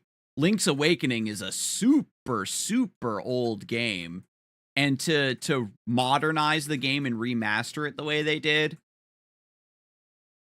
was a really good idea, because back when I was doing my playthrough of the Zelda series and I got to Link's Awakening, I was like, wow, this is actually a really good introduction point for players who haven't played Zelda ever, or a Zelda-like, you know what I mean? And to be fair, the handheld era of Zelda, Link's Awakening, Oracle of Seasons, Oracle of Ages, Link to the Past, you could say, they have like such a specific energy to them that other Zelda titles don't capture or can't capture. You know what I mean? I would adore if Nintendo wanted to keep doing weird Breath of the Wild open world stuff with Zelda, but then bring back some of the old team or that old Capcom energy of doing classical top-down style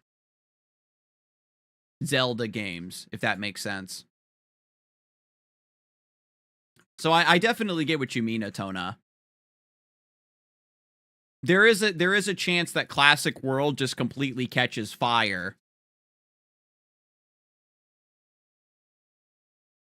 where it's somehow there's some hidden ancient need that gamers want of a game that's just incredibly monotonous, yet has such a powerful reward of long-term investment and progression.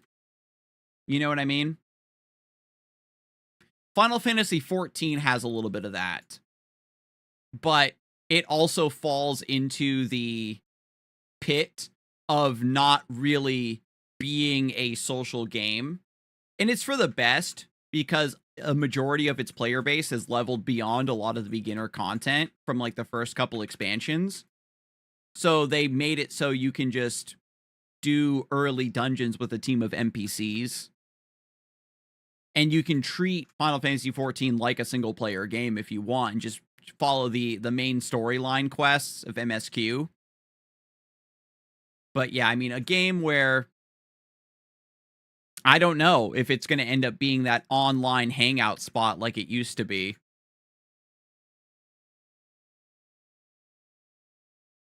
But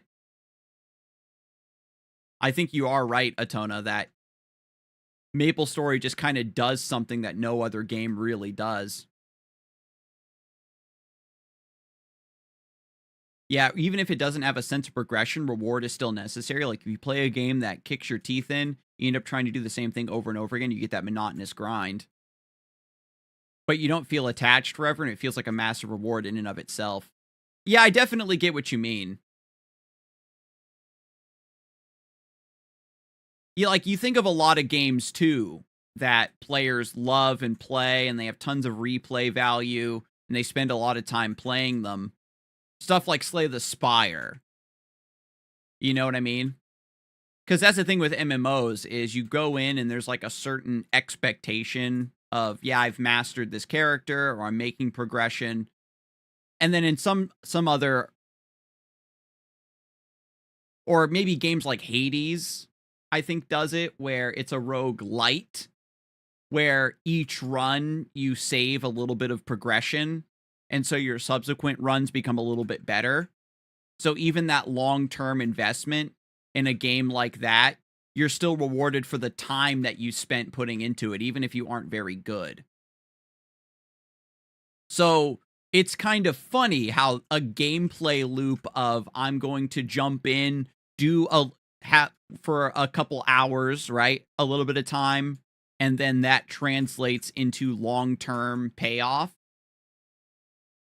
is also sort of a gameplay loop that used to be unique to MMOs.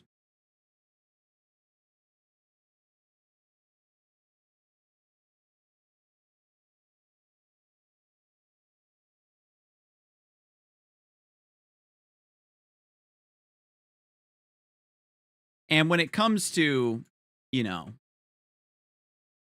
Maple Story, because that is one thing that Final Fantasy 14 does really well that I've always respected them for, is that they they say, yeah, if you want to play for a little bit and have some fun and then, you know, take a break and come back later, that's totally your prerogative. There's not outside, I guess, of keeping your house, there's not a lot of pressure to play constantly. I guess there's certain like collaborations or events for certain cosmetics, and it's kind of whatever.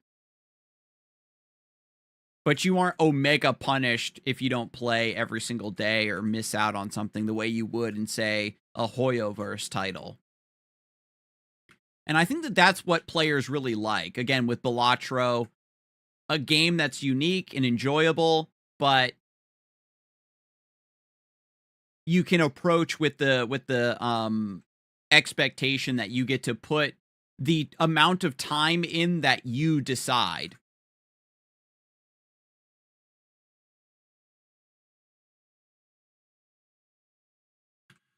How many savory cheeses did I get? I'm at 8. Didn't Final Fantasy 14 have a fight that took like 8 hours of real-time play to fight? Um, I don't think it was Final Fantasy 14. That sounds like Warcraft to me. I think Warcraft had some insane, like, really crazy raid that took ages to beat. Because, like, the dungeon leading up to the boss was also long as hell, and then the boss had, like, 6 phases or something.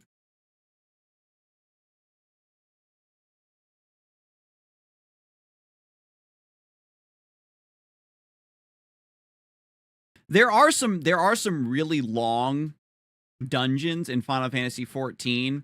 Like, the Crystal Spire is there's a different name for it they use, where it's like it's a 24 player raid or something like that.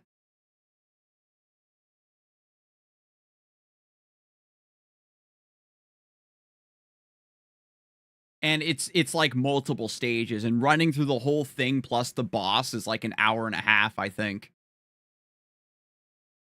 And then there are some like really hard fights like Savage and Extreme Raids where it's the boss, but it does a ton of damage and it has a bunch of like bonus mechanics.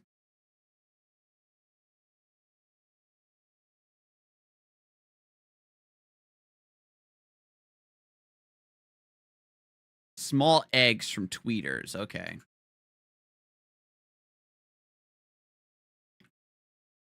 I think now that you're mentioning it, Atona, I think there was like maybe an interview with Yoshi P, like the main producer of Final Fantasy 14. I think that they did have an idea at one point to make a raid that was really, really long. Or like a boss fight that was meant to last several hours as a test of endurance, and they decided not to do it. And I remember too, I think that in Final Fantasy 15, I think that there were rumors that in that game there was going to be a boss that took like a whole day to fight.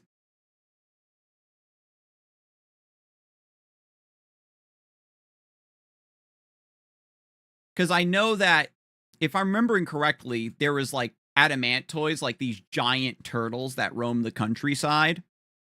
And you can do like hit and run tactics on them and take them down eventually, but it takes eons. And I think that they were trying to design into that philosophy of you fight a monster and kind of track it, and then you have to set up camp to rest and then just keep harassing these big ass monsters until they eventually die. Exactly. I know that in like, hardcore expert World of Warcraft players, there's raids where it's a big coordinated thing with certain guilds. And there's people who their whole role in the guild is to coordinate these raids, and they're like an observer. They aren't actually in the raid, but like they're spectating. And so they're able to give like a macro like they're the conductor. They're able to like call out certain groups to move to certain positions and keep timers on certain things. And I know that they can get pretty intense. And if you've got that 8-hour block of time, if you've got a lot of very, very dedicated guild members and they've got that 8-hour block of time, it's not just about the individual raid lasting 8 hours. It's about just running it over and over and over again to grind for drops and resources and rare equipment. Like with MapleStory, LPQ, right? Like if you've got the squad together, you could run LPQ for a few hours and just keep grinding it. And then it gets up as you get, stronger and stronger. You start graduating to like Zachem.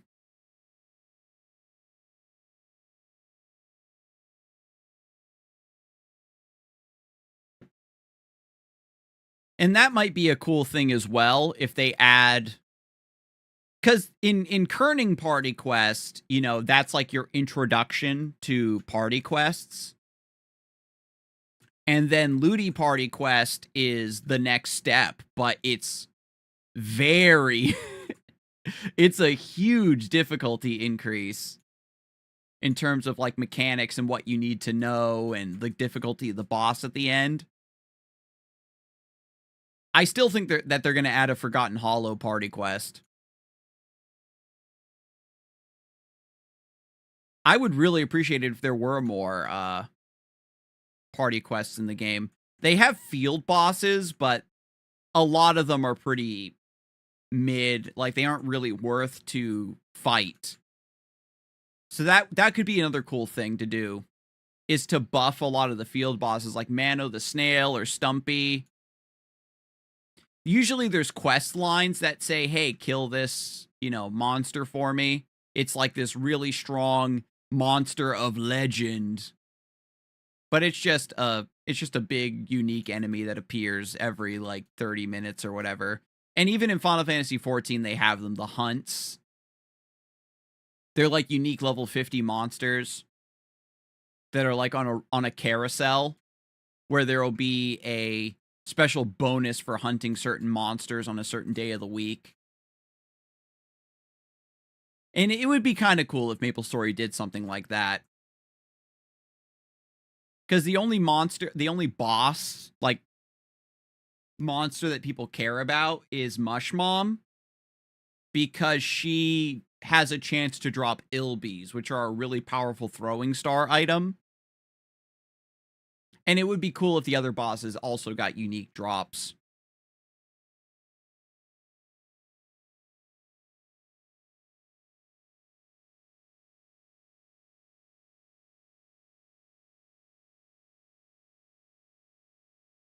All right, we got to take out Chirpies and Yellow Hellies.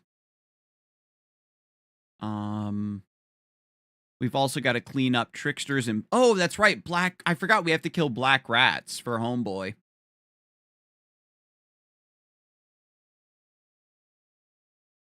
Oops, wrong button.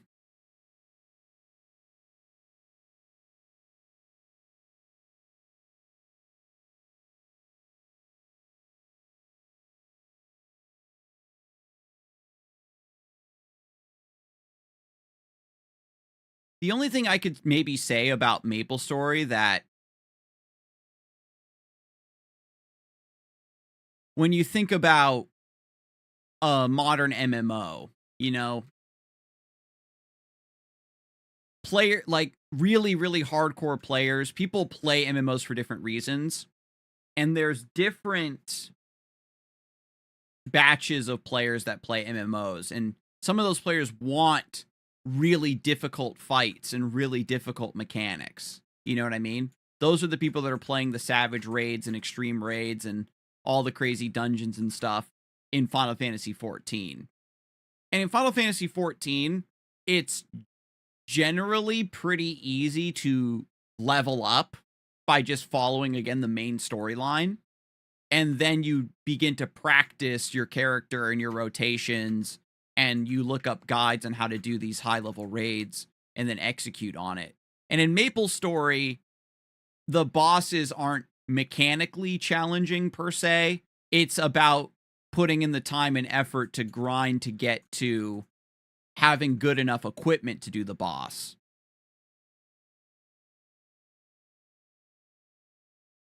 Where you have to, you still have to be able to parse a certain amount of damage to be a good participant in the run.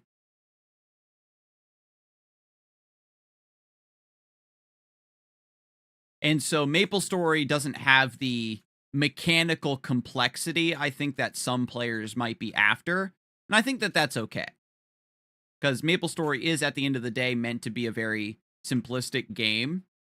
And it's about the humble...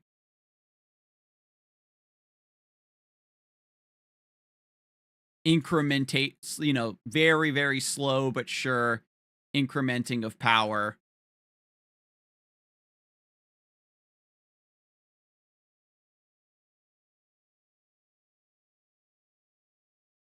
And so that's where my opinions, I think, diverge from the average Mapler, where they're fine with grinding their way through a pretty abysmally boring batch of levels because the whole game is pretty much like that. You have to make your own fun. And sometimes it's just, yeah, I don't feel like grinding today. I'm just logging on to hang out, I'm not trying to go super ham today. I'm just maybe going to do a couple LPQs if I feel like it. Or I'll grind on this one monster for a little bit. Maybe I get lucky with a certain drop. Or back in the day, when you would sell items to other players, that's another thing as well. We don't have an auction house in MapleStory.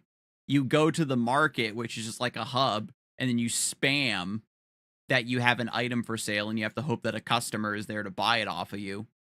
And if you have a shop that is active while you aren't online, it's a item you have to pay cash for.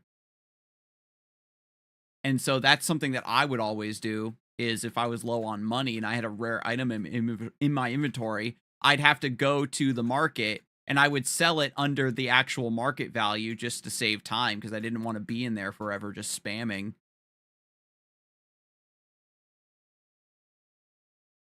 So yeah, there's like stuff to do. And I guess, if you're a high level player, maybe you grind on Nepin Deaths for a little bit. There's an item called Nepin Death's Honey that's kind of rare. And there's a quest line that it's a repeatable quest to trade in 100 Nepin Death Honey for a chance at getting a valuable item. And so I'm sure there's players that in order to make money would just farm on Nepin Deaths for a little bit. I wonder if auto battlers don't scratch a similar itch. Like you can go brain off and casually build stuff in a social setting for a couple hours. That definitely makes a lot of sense. We kind of talked about auto battlers kind of being the spiritual successor to trading card games. You know what I mean? Where like digital TCGs sort of fell off a little bit and auto battlers take their place as a game that is deeply strategic, but you can also kind of just play chill and for funsies if you want. Has some really cool high moments where you get the perfect synergy to pay off or go for some sort of riskier line. And then, you know, it has like the RNG that you can blame when you lose. That little bit of RNG to maintain tension, the way that Hearthstone sort of designed around. And then the ability to change out and rotate the sets of game pieces that are available, the way that TFT does it, where it's like, okay, now for this next update, we added these new champions and we added completely new team synergies for you to learn. And it's just a way to kind of keep things fresh. And so that sort of ties into also the modern Fortnite idea of your main game, your quote unquote lifestyle game, where, yeah, you know, I really like this set. I've gotten into it. I've been building this really strong strategy consistently for a while. And then right as maybe the game is starting to get a little bit stale, or you go, you know what, maybe I don't actually really like this meta, that's when it changes again. You know what I mean? And that design of changing for the sake of change, and I don't mean like changing for the sake of change where it's like a, if it ain't broke, don't fix it. You're changing for the sake of change because the ever-changing aspect of the game is part of the appeal. Like with League of Legends, you know what I mean? Where we're in a meta game where this top laner or this mid laner is like really powerful this patch. So if you already know this champion, then you get a little bit of an edge in the current meta game because your specialty champion is very strong. Or maybe you learn that champion in order to take advantage of its newfound strength. Or just adopt your strategy in general around this current meta. And it just keeps things from getting too stale. Whereas and then you compare this to something like a really, really old fighting game where it's been the same meta for 100 years. Everybody is in agreement of which characters are strong, but you can overcome that strength through just being a really good fighting game player. And TCGs have a little bit of that too, where people play retro formats that they fell in love with years and years ago. So that is a really important point as well when we consider modern game design, Atona, is auto battlers. Taking it's basically the perfect distillation, I would say, of a lot of modern live service game design lessons. Damn it. I can't make that jump. It's because these screws are like slightly beveled, so it throws off your jump arc.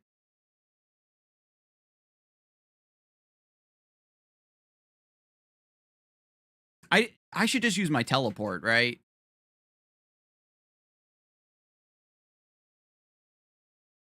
There we go. Jesus.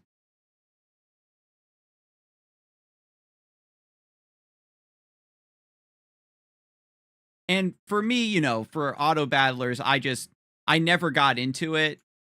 The way the games are designed, I would like them a little bit more if there was perhaps something that I could operate in the middle of the fight.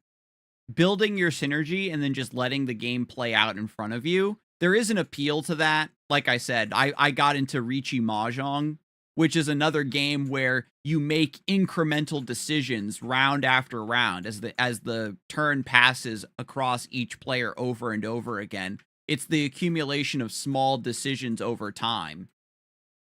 And it's funny too, because that's also an aspect of poker that has made it got that's gotten really popular lately.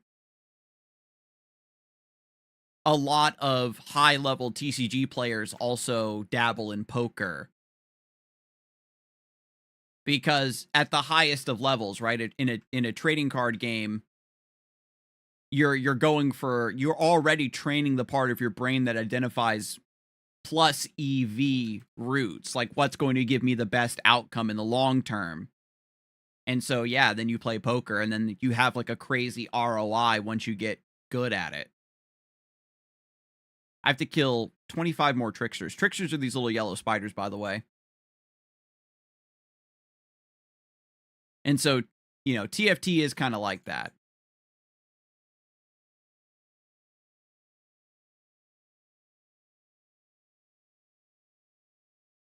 So it is pretty fascinating.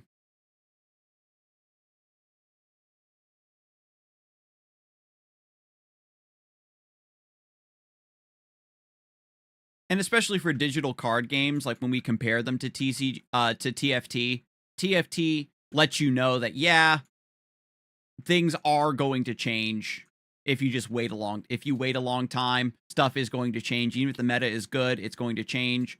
And for TCG players, there's always that weird expectation of, no, we want the meta to stay the same.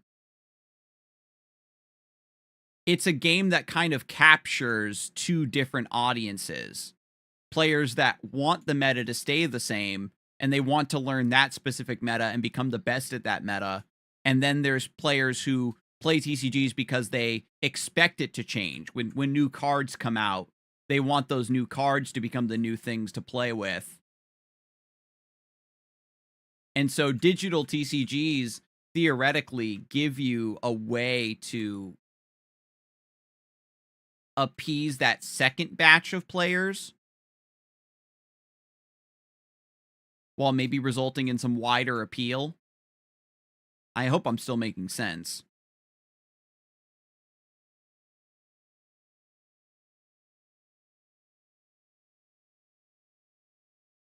They're just different player types and different personalities of, yeah, I want the game to be ever changing, or I want the game to remain relatively the same as I get really good at it.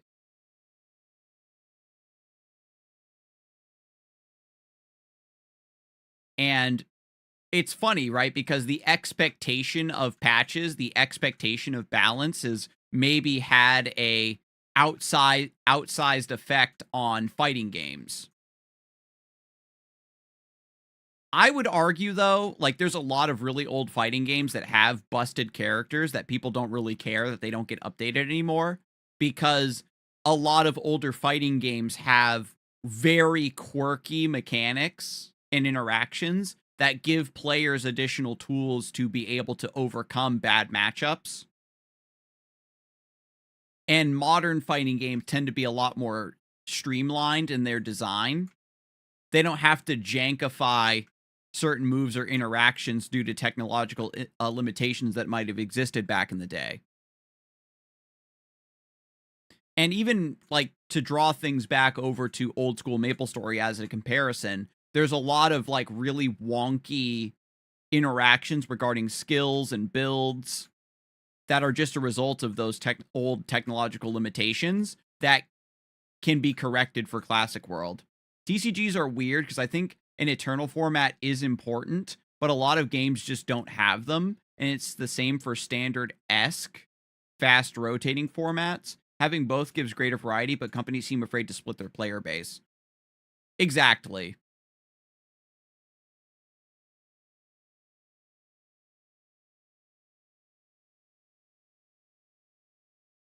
Basically what it is like Eternal formats are great for players that would normally lapse from your game because they don't like modern cards or modern designs, or they just really fell in love with this really old deck that they want to be able to play for eternity. Everybody has a deck, right, that if they could play it, they would never get tired of it.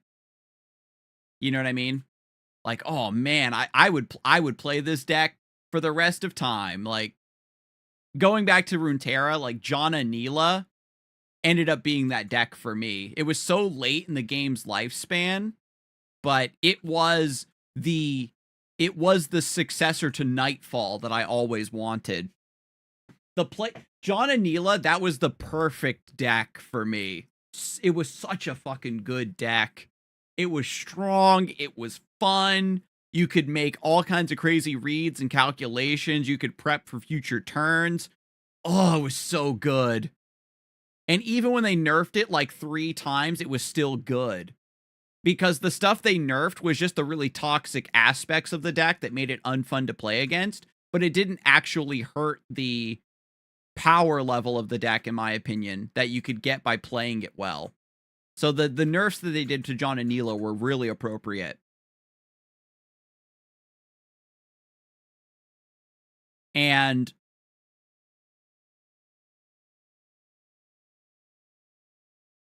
I don't know if there was a single funnest deck for me, but I liked any time that you could play Fizz, some dudes, and some counter spells. Yeah, exactly. Like, people always liked it when Fizz was in rotation. But that was the other thing too, right? Like, when John Anila was good, I was like, I love this deck, but it's also really broken. You know what I mean? Like, there's players who are like, I will play Aurelia Azir every time it's in Standard, or I'm going to play Pirates for as long as they'll let me play this deck. I love it to death. And it just gets to a point, it gets to a point where you add new cards to your game, right? You add a new expansion, and you have to continuously nicheify your card designs so that they don't give power to older decks that are balanced. You know what I mean? A deck that's in a really good spot, it's in that sweet spot, it's not too strong, it's not too weak. It's popular, but not too popular. People are aware of the matchup, but just the hardcore players are playing it. And you don't want to throw off that delicate balance with a new set. And if Mad Wheels was here, he would remind us that Yu-Gi-Oh! Has gotten really good at doing this. Where when they make a new card set or a new deck or a new mechanic, it's specifically worded around that batch of cards. So it's quarantined from the rest of the metagame, generally speaking. And then pieces of that engine rotate in and out, often on the ban list. You know what I mean? And that's kind of how it balances itself. Where the Yu-Gi-Oh! Ban list is how they freshen up their metagame. They add a new archetype, and then they sprinkle in like 1 or 2 new cards for old archetypes, and they don't have to worry about and that's the dream. They always mess it up. Every card game always messes it up. They think that this package of cards isn't going to be used in this older deck, but then people do it anyway. And so I definitely get it, where you want to let your longtime players play their favorite old school decks. Like, even in Pokemon, you know, there's still a community that plays Expanded, where they're able to combine some of the newer cards with some really old busted cards and operate on a really higher power level. And there's some players, you know, that's what they don't care about having a really ridiculous power level in their format, because they enjoy making a deck and having it pop off and do the really busted thing. It's a certain level of tolerance that is different from player to player regarding the power level they're willing to tolerate, the amount of BS they're willing to tolerate. It's why Yu-Gi-Oh! Players are just they're built so different compared to other players. You know what I mean? Yu-Gi-Oh! Players only play Yu-Gi-Oh! Because there's no other game that does what Yu-Gi-Oh! Does in terms of shenanigans and just combo potential. When Pokemon players play old formats, do they use old card text or updated card text? That's a good question. I think they use the older card text, but they use modern rules. Because Pokemon rules have shifted from time to time, where the player that's going first can't attack on their first turn. And that used to not be a rule. the player going first isn't able to play a supporter card on their first turn, and that used to not be a rule either. And there are certain cards that are banned in expansions, in expanded, like Forest of Giant Plants, for example.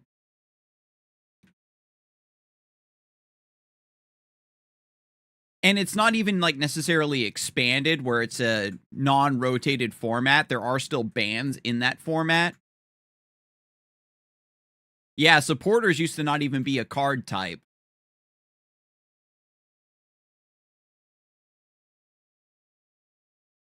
And so there are people who do play those really old, like, base to fossil sets, like, formats, where it's really, really old formats that only encompass the first, like, 4 sets or so.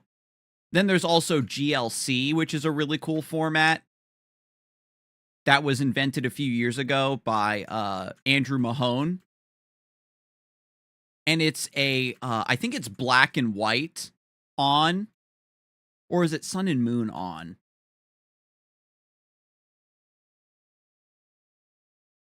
Yeah, I think that they use the most recent wording of a card with some bans of certain cards. And then GLC, it also has its own ban list that's sort of been curated over time, collaborated by the community that's playing it and the creator of the format.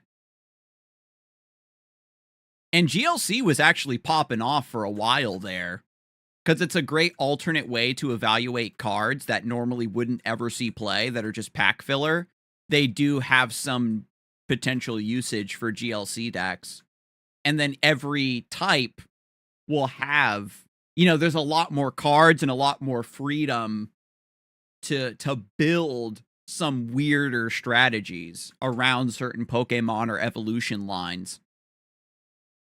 Because it does have like a lower power level, and it does ban it bans rule box Pokemon.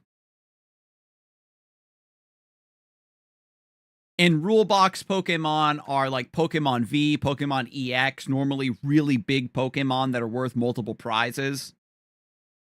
And Radiant Pokemon are also rule box Pokemon, which are single prizers, but they're like unique cards that are really powerful. And so like those are banned, for example. I think A-Specs are also banned in GLC. I think it's A-Spec cards, Radiant Pokemon, and other rule box Pokemon, and then like an individual ban list of certain just really busted Pokemon in general.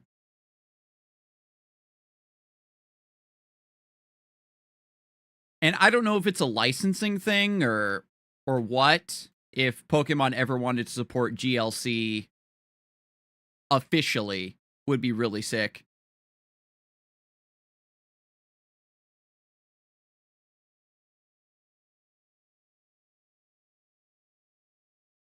I know that they are releasing a draft product where it's a 2-player kit where you like draft and build your deck out of the cards in that kit. And they released a couple articles explaining what like a cube format is and how players could potentially build their own cube for drafting decks amongst players. And it's a really big pastime for a lot of the Pokemon casters and old school players to curate these cube drafts and play them.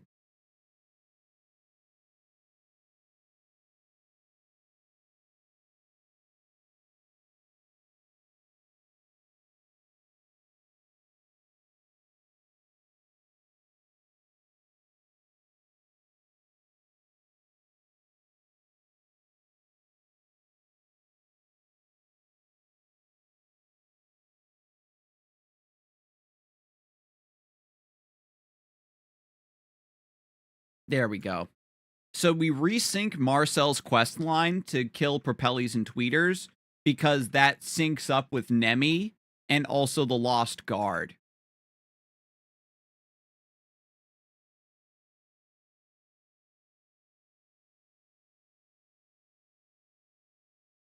But yeah, for Pokemon, it's just standard rotation, every 2 years, I think it is. they rotate out. I forget the way they used to do it, but they updated the rotation rules so that Pokemon cards. Hang on. Let me show you. So way down in the corner of this card, can I get it to focus? In the corner of the card here is a letter called the regulation mark. This is regulation mark H. And the cards that come before it are regulation mark G. And so regulation G is about to rotate, I think it is. And so a lot of decks are about to leave the game. Gardevoir, Charizard, Golden Go.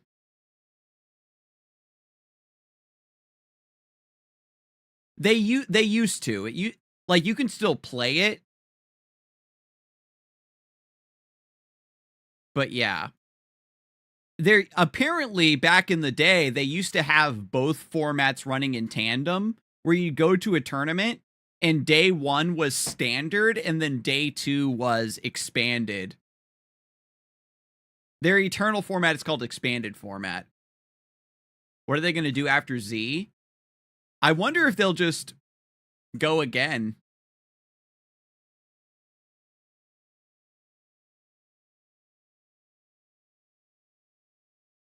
They might do like, by the time they get to Z, it'll be like 2040 something. So they might do like Z1, the way that the way they word it on a spreadsheet, where it'll be Z and then A1 or something, or it'll say A46 on it in the corner. They can't do A again because that would imply old A stuff becomes legal. Yeah, and in Pokemon, like this card, Ultra Ball, this is an F regulation Ultra Ball, but if they reprint a card with a new regulation mark, then every previous printing of that card becomes legal. It stays legal. So there's cards like Professor's Research and Boss's Orders and Ultra Ball and Rare Candy that are always being reprinted most of the time. And so people just use their favorite old version of it.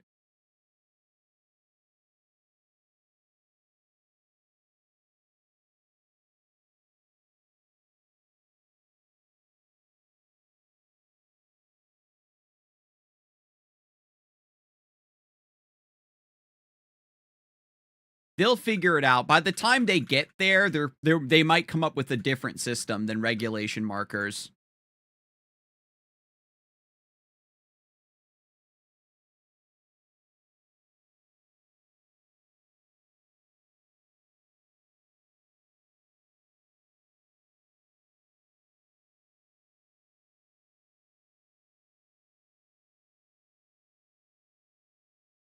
Maybe they end up changing the card backs or something as a way to differentiate the cards of the new expansion and older ones.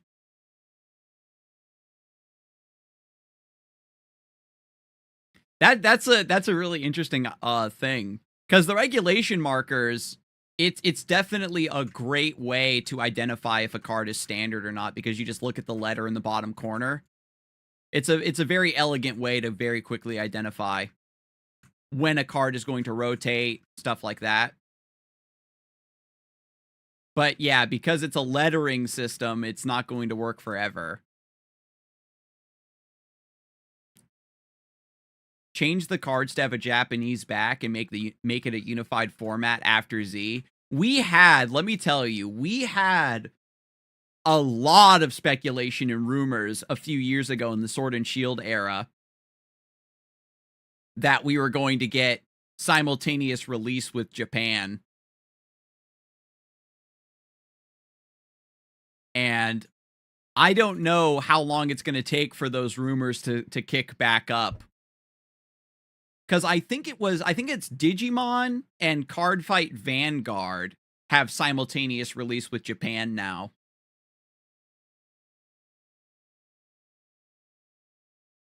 So that would definitely be really cool. It's just that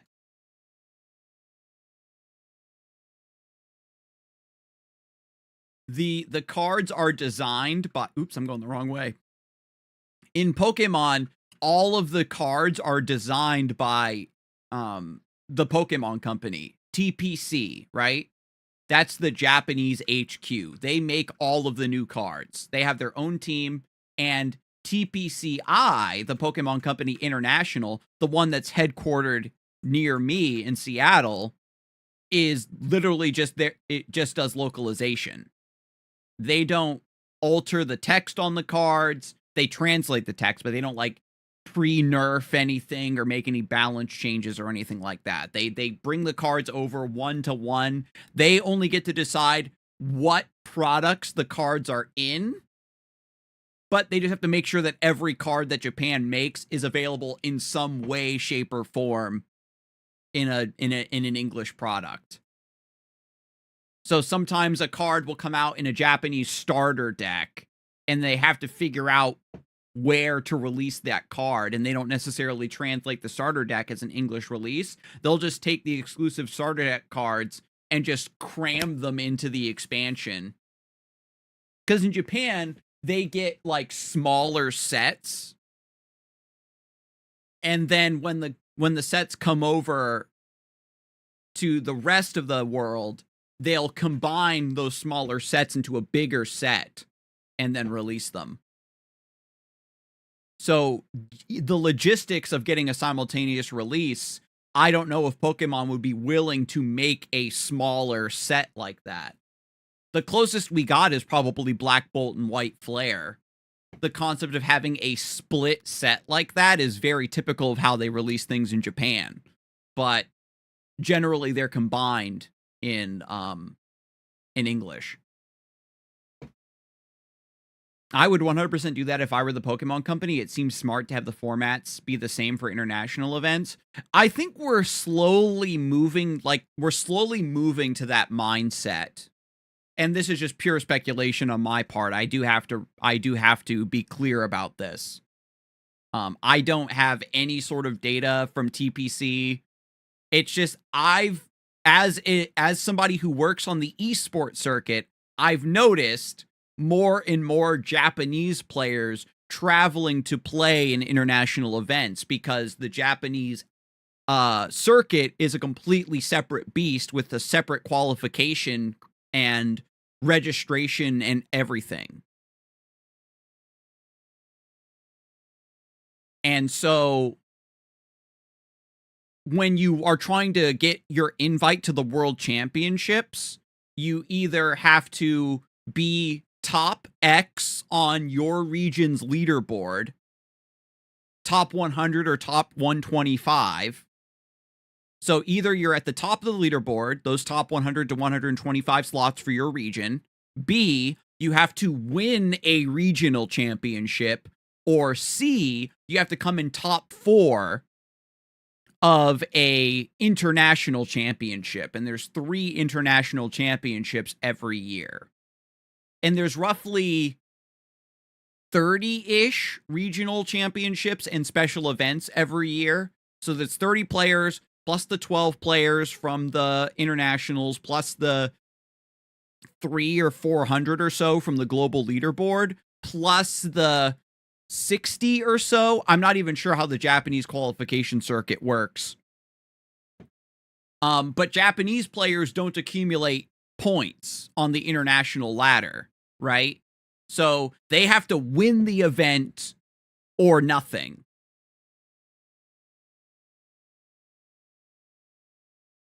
It also sucks that Japanese players, in theory, have to buy cards twice, but Pokemon is cheap enough that it might not be an issue. When you're playing in an international championship, you're allowed to use whatever cards from your region. But in a regional, your cards have to be either in English or the language of the country that the regional takes place in, if I recall. Like when you're playing in a North American regional, you have to use English cards. If you're playing in a European regional, I think any language that's printed in Europe can be used, like German and French and stuff. And in international championships, anything goes, right? You get to play your Japanese cards, blah blah blah. And I remember when we had the championships in Yokohama, Japan, the world championships, that was when Japanese cards were legal. So NA players were rebuilding their decks in Japanese, and it was like a really cool, fun thing to be able to play your deck, but in Japanese, because that was before, when back in the day, only Japanese cards had the silver borders like this, and international cards all had the yellow borders. You can't see because of my green screen, but they had yellow borders. And nowadays, it is now unified, where English cards have the silver borders. So for the Japanese championships, it was actually kind of swaggy to build your deck in Japanese because you got the cool silver borders.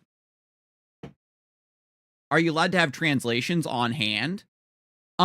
Yeah, if I'm like playing, like, let's say I'm playing a French Ultra Ball, you know what I mean? And my opponent doesn't speak French, and they're new and they haven't seen Ultra Ball, or I'm using a copy of Ultra Ball that they've never seen before, and they're like, wait, that's an Ultra Ball?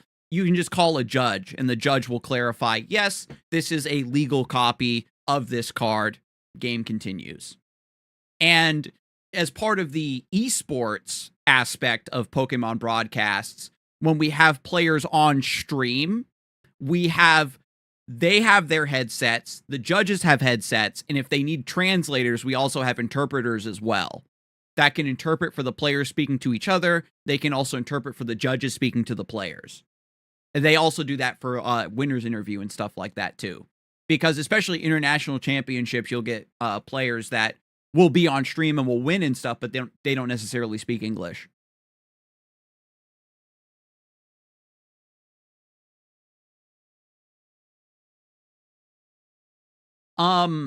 Your translator won't be at the table with you. No. I don't think you can have a private interpreter that is able to sit in on your games. If there is something like that, it probably would need to be arranged with the tournament staff ahead of time, and it might be a static seating situation.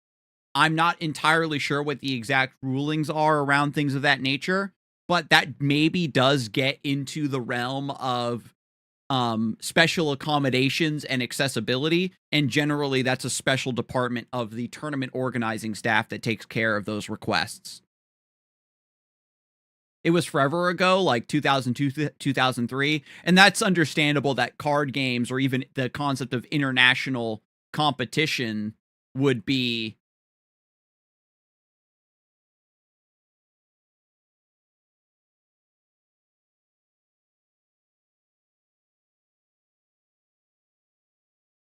that would be pretty unheard of. And most card games can be played with non-verbal cues. And, a lot of games just go that way. The only time you would really need to speak with your opponent is if they're like playing a bit too slow and you're just reminding them to keep up the pace of play. Because sometimes if the board state is like really crazy, or it's like a really close game, you're kind of in the tank thinking what's your best line of play, doing calculations. And so that's actually going to eat up a lot of the clock. Because in Pokemon, the time in the round is shared between both players, and you want to make sure that both players are having an equal share of that clock. It's not like chess, where each player has an individual time that they have to spread out themselves, and if you run out of time, you lose. But I could definitely see an accommodation being made where there's a player that needs to have a secondary person on hand, not just as an interpreter, but for maybe a medical reason, and there would probably be some special permission there. And if we're being honest, right, like if you're sitting on one side of the table with another person next to you, that person sitting next to you still can't see your opponent's cards. I guess they're a cheater would be if that interpreter is giving you advice and coaching you through the game, under the guise of translating what your opponent is saying. But if you're not saying anything to your opponent, then they don't have to, then they wouldn't need to translate anything, right? It's like if they need to read cards to you. That's where it would get a little bit strange.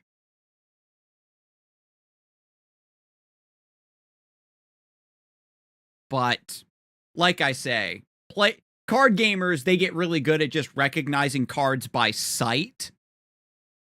They know what the card does. You've played the card, you've played with the card enough, you've played against the card enough, you know what it does. So when the card is played, you just do the action associated with that card. You aren't going down the card like a checklist.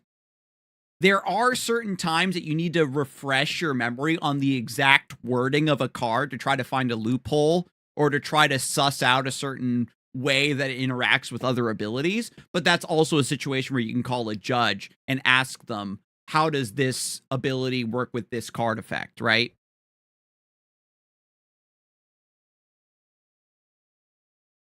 That is true. With Magic the Gathering and with draft formats, that would be a little bit more of an issue.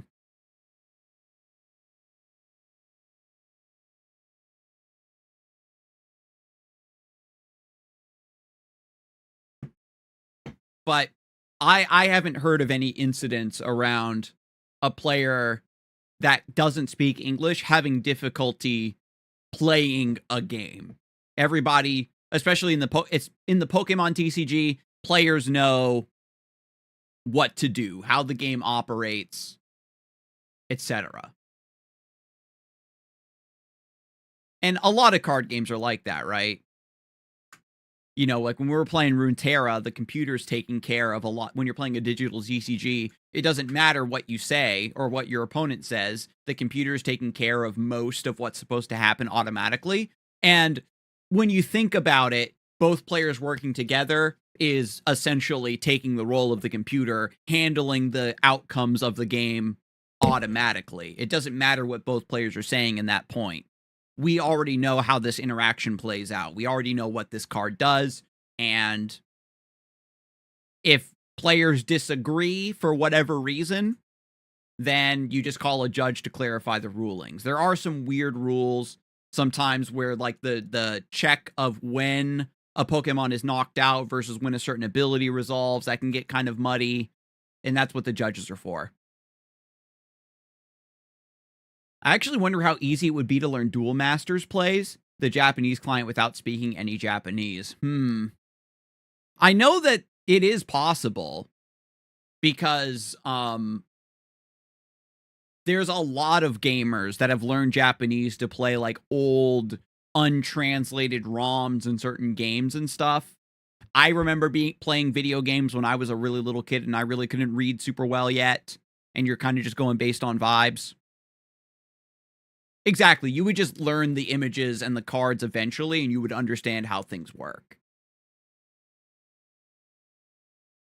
And we have players like, we have several Pokemon players actually that have learned Japanese specifically so that they could go to Japan and play, because in Japan, they get the cards first, right? It's not a simultaneous release. So they get the cards like 3 months ahead of time. So if you travel to Japan to play, you get to play in the future. So hardcore players will actually go on like boot camps in Japan to play in upcoming formats to prep for really important tournaments.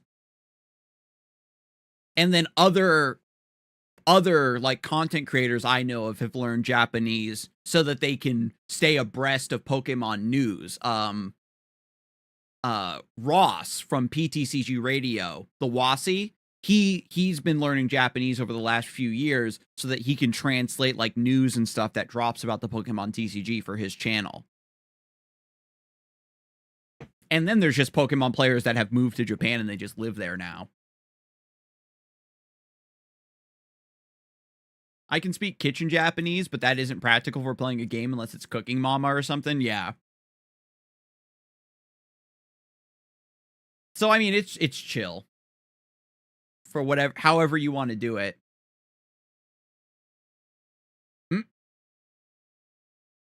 Shout out to the homeboy giving me all these mana elixir pills.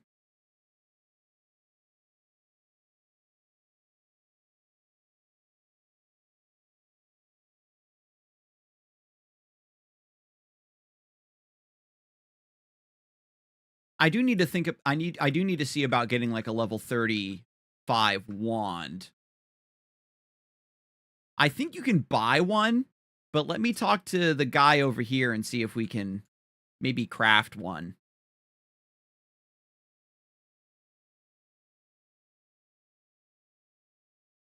Oh, he refines ores and materials. Hang on. Is it just the weapon shop here that you can buy a weapon from? In old school Maple Story, in this level range, when you get to level 35, you get to use just a maple weapon. That's just like way better than everything else at this level range. I think the weapon shop is up here, isn't it? Yeah. Look at this sick ass building with just a knight helmet.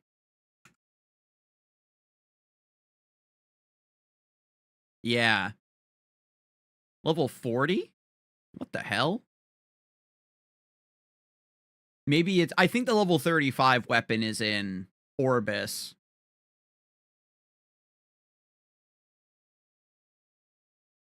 It's not too cringe if I stick with the level 30 staff.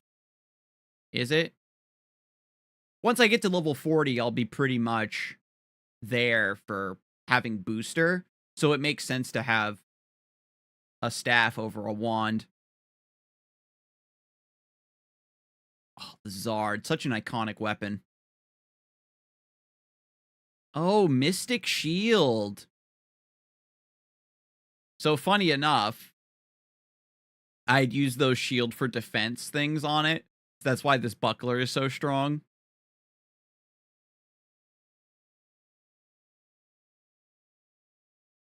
Oh man, we can get a new hat too if we want.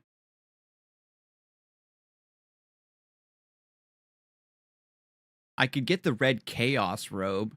Intelligence +4. It's an overall. So it actually finally outscales my top 300,000 mesos. My god. My god. I think I just have to be a little bambino with bad equipment. All right, but I am going to go. It's almost 6:30. I still have a lot of work to do. But I'll see you on Saturday. My goal will be to write a script and record and post a new video for the Stolen Fence on Saturday. So wish me luck there. This was a great discussion once again. Just kind of talking about trends in gaming, potentially what a retro MMO can offer to a modern audience, and yeah, just talking about card games as well. Because for Pokemon, post-rotation is coming up, so there's going to be a lot of new decks to play, a lot of new decks to learn. There's been a lot more buzz around getting the online client for Pokemon some more resources and some more development to fix some bugs and clean it up a little bit more and keep improving it. And so here going forward, you know, PTCGL might actually become like legit. But anywho, look forward to that, and I'll see you next time.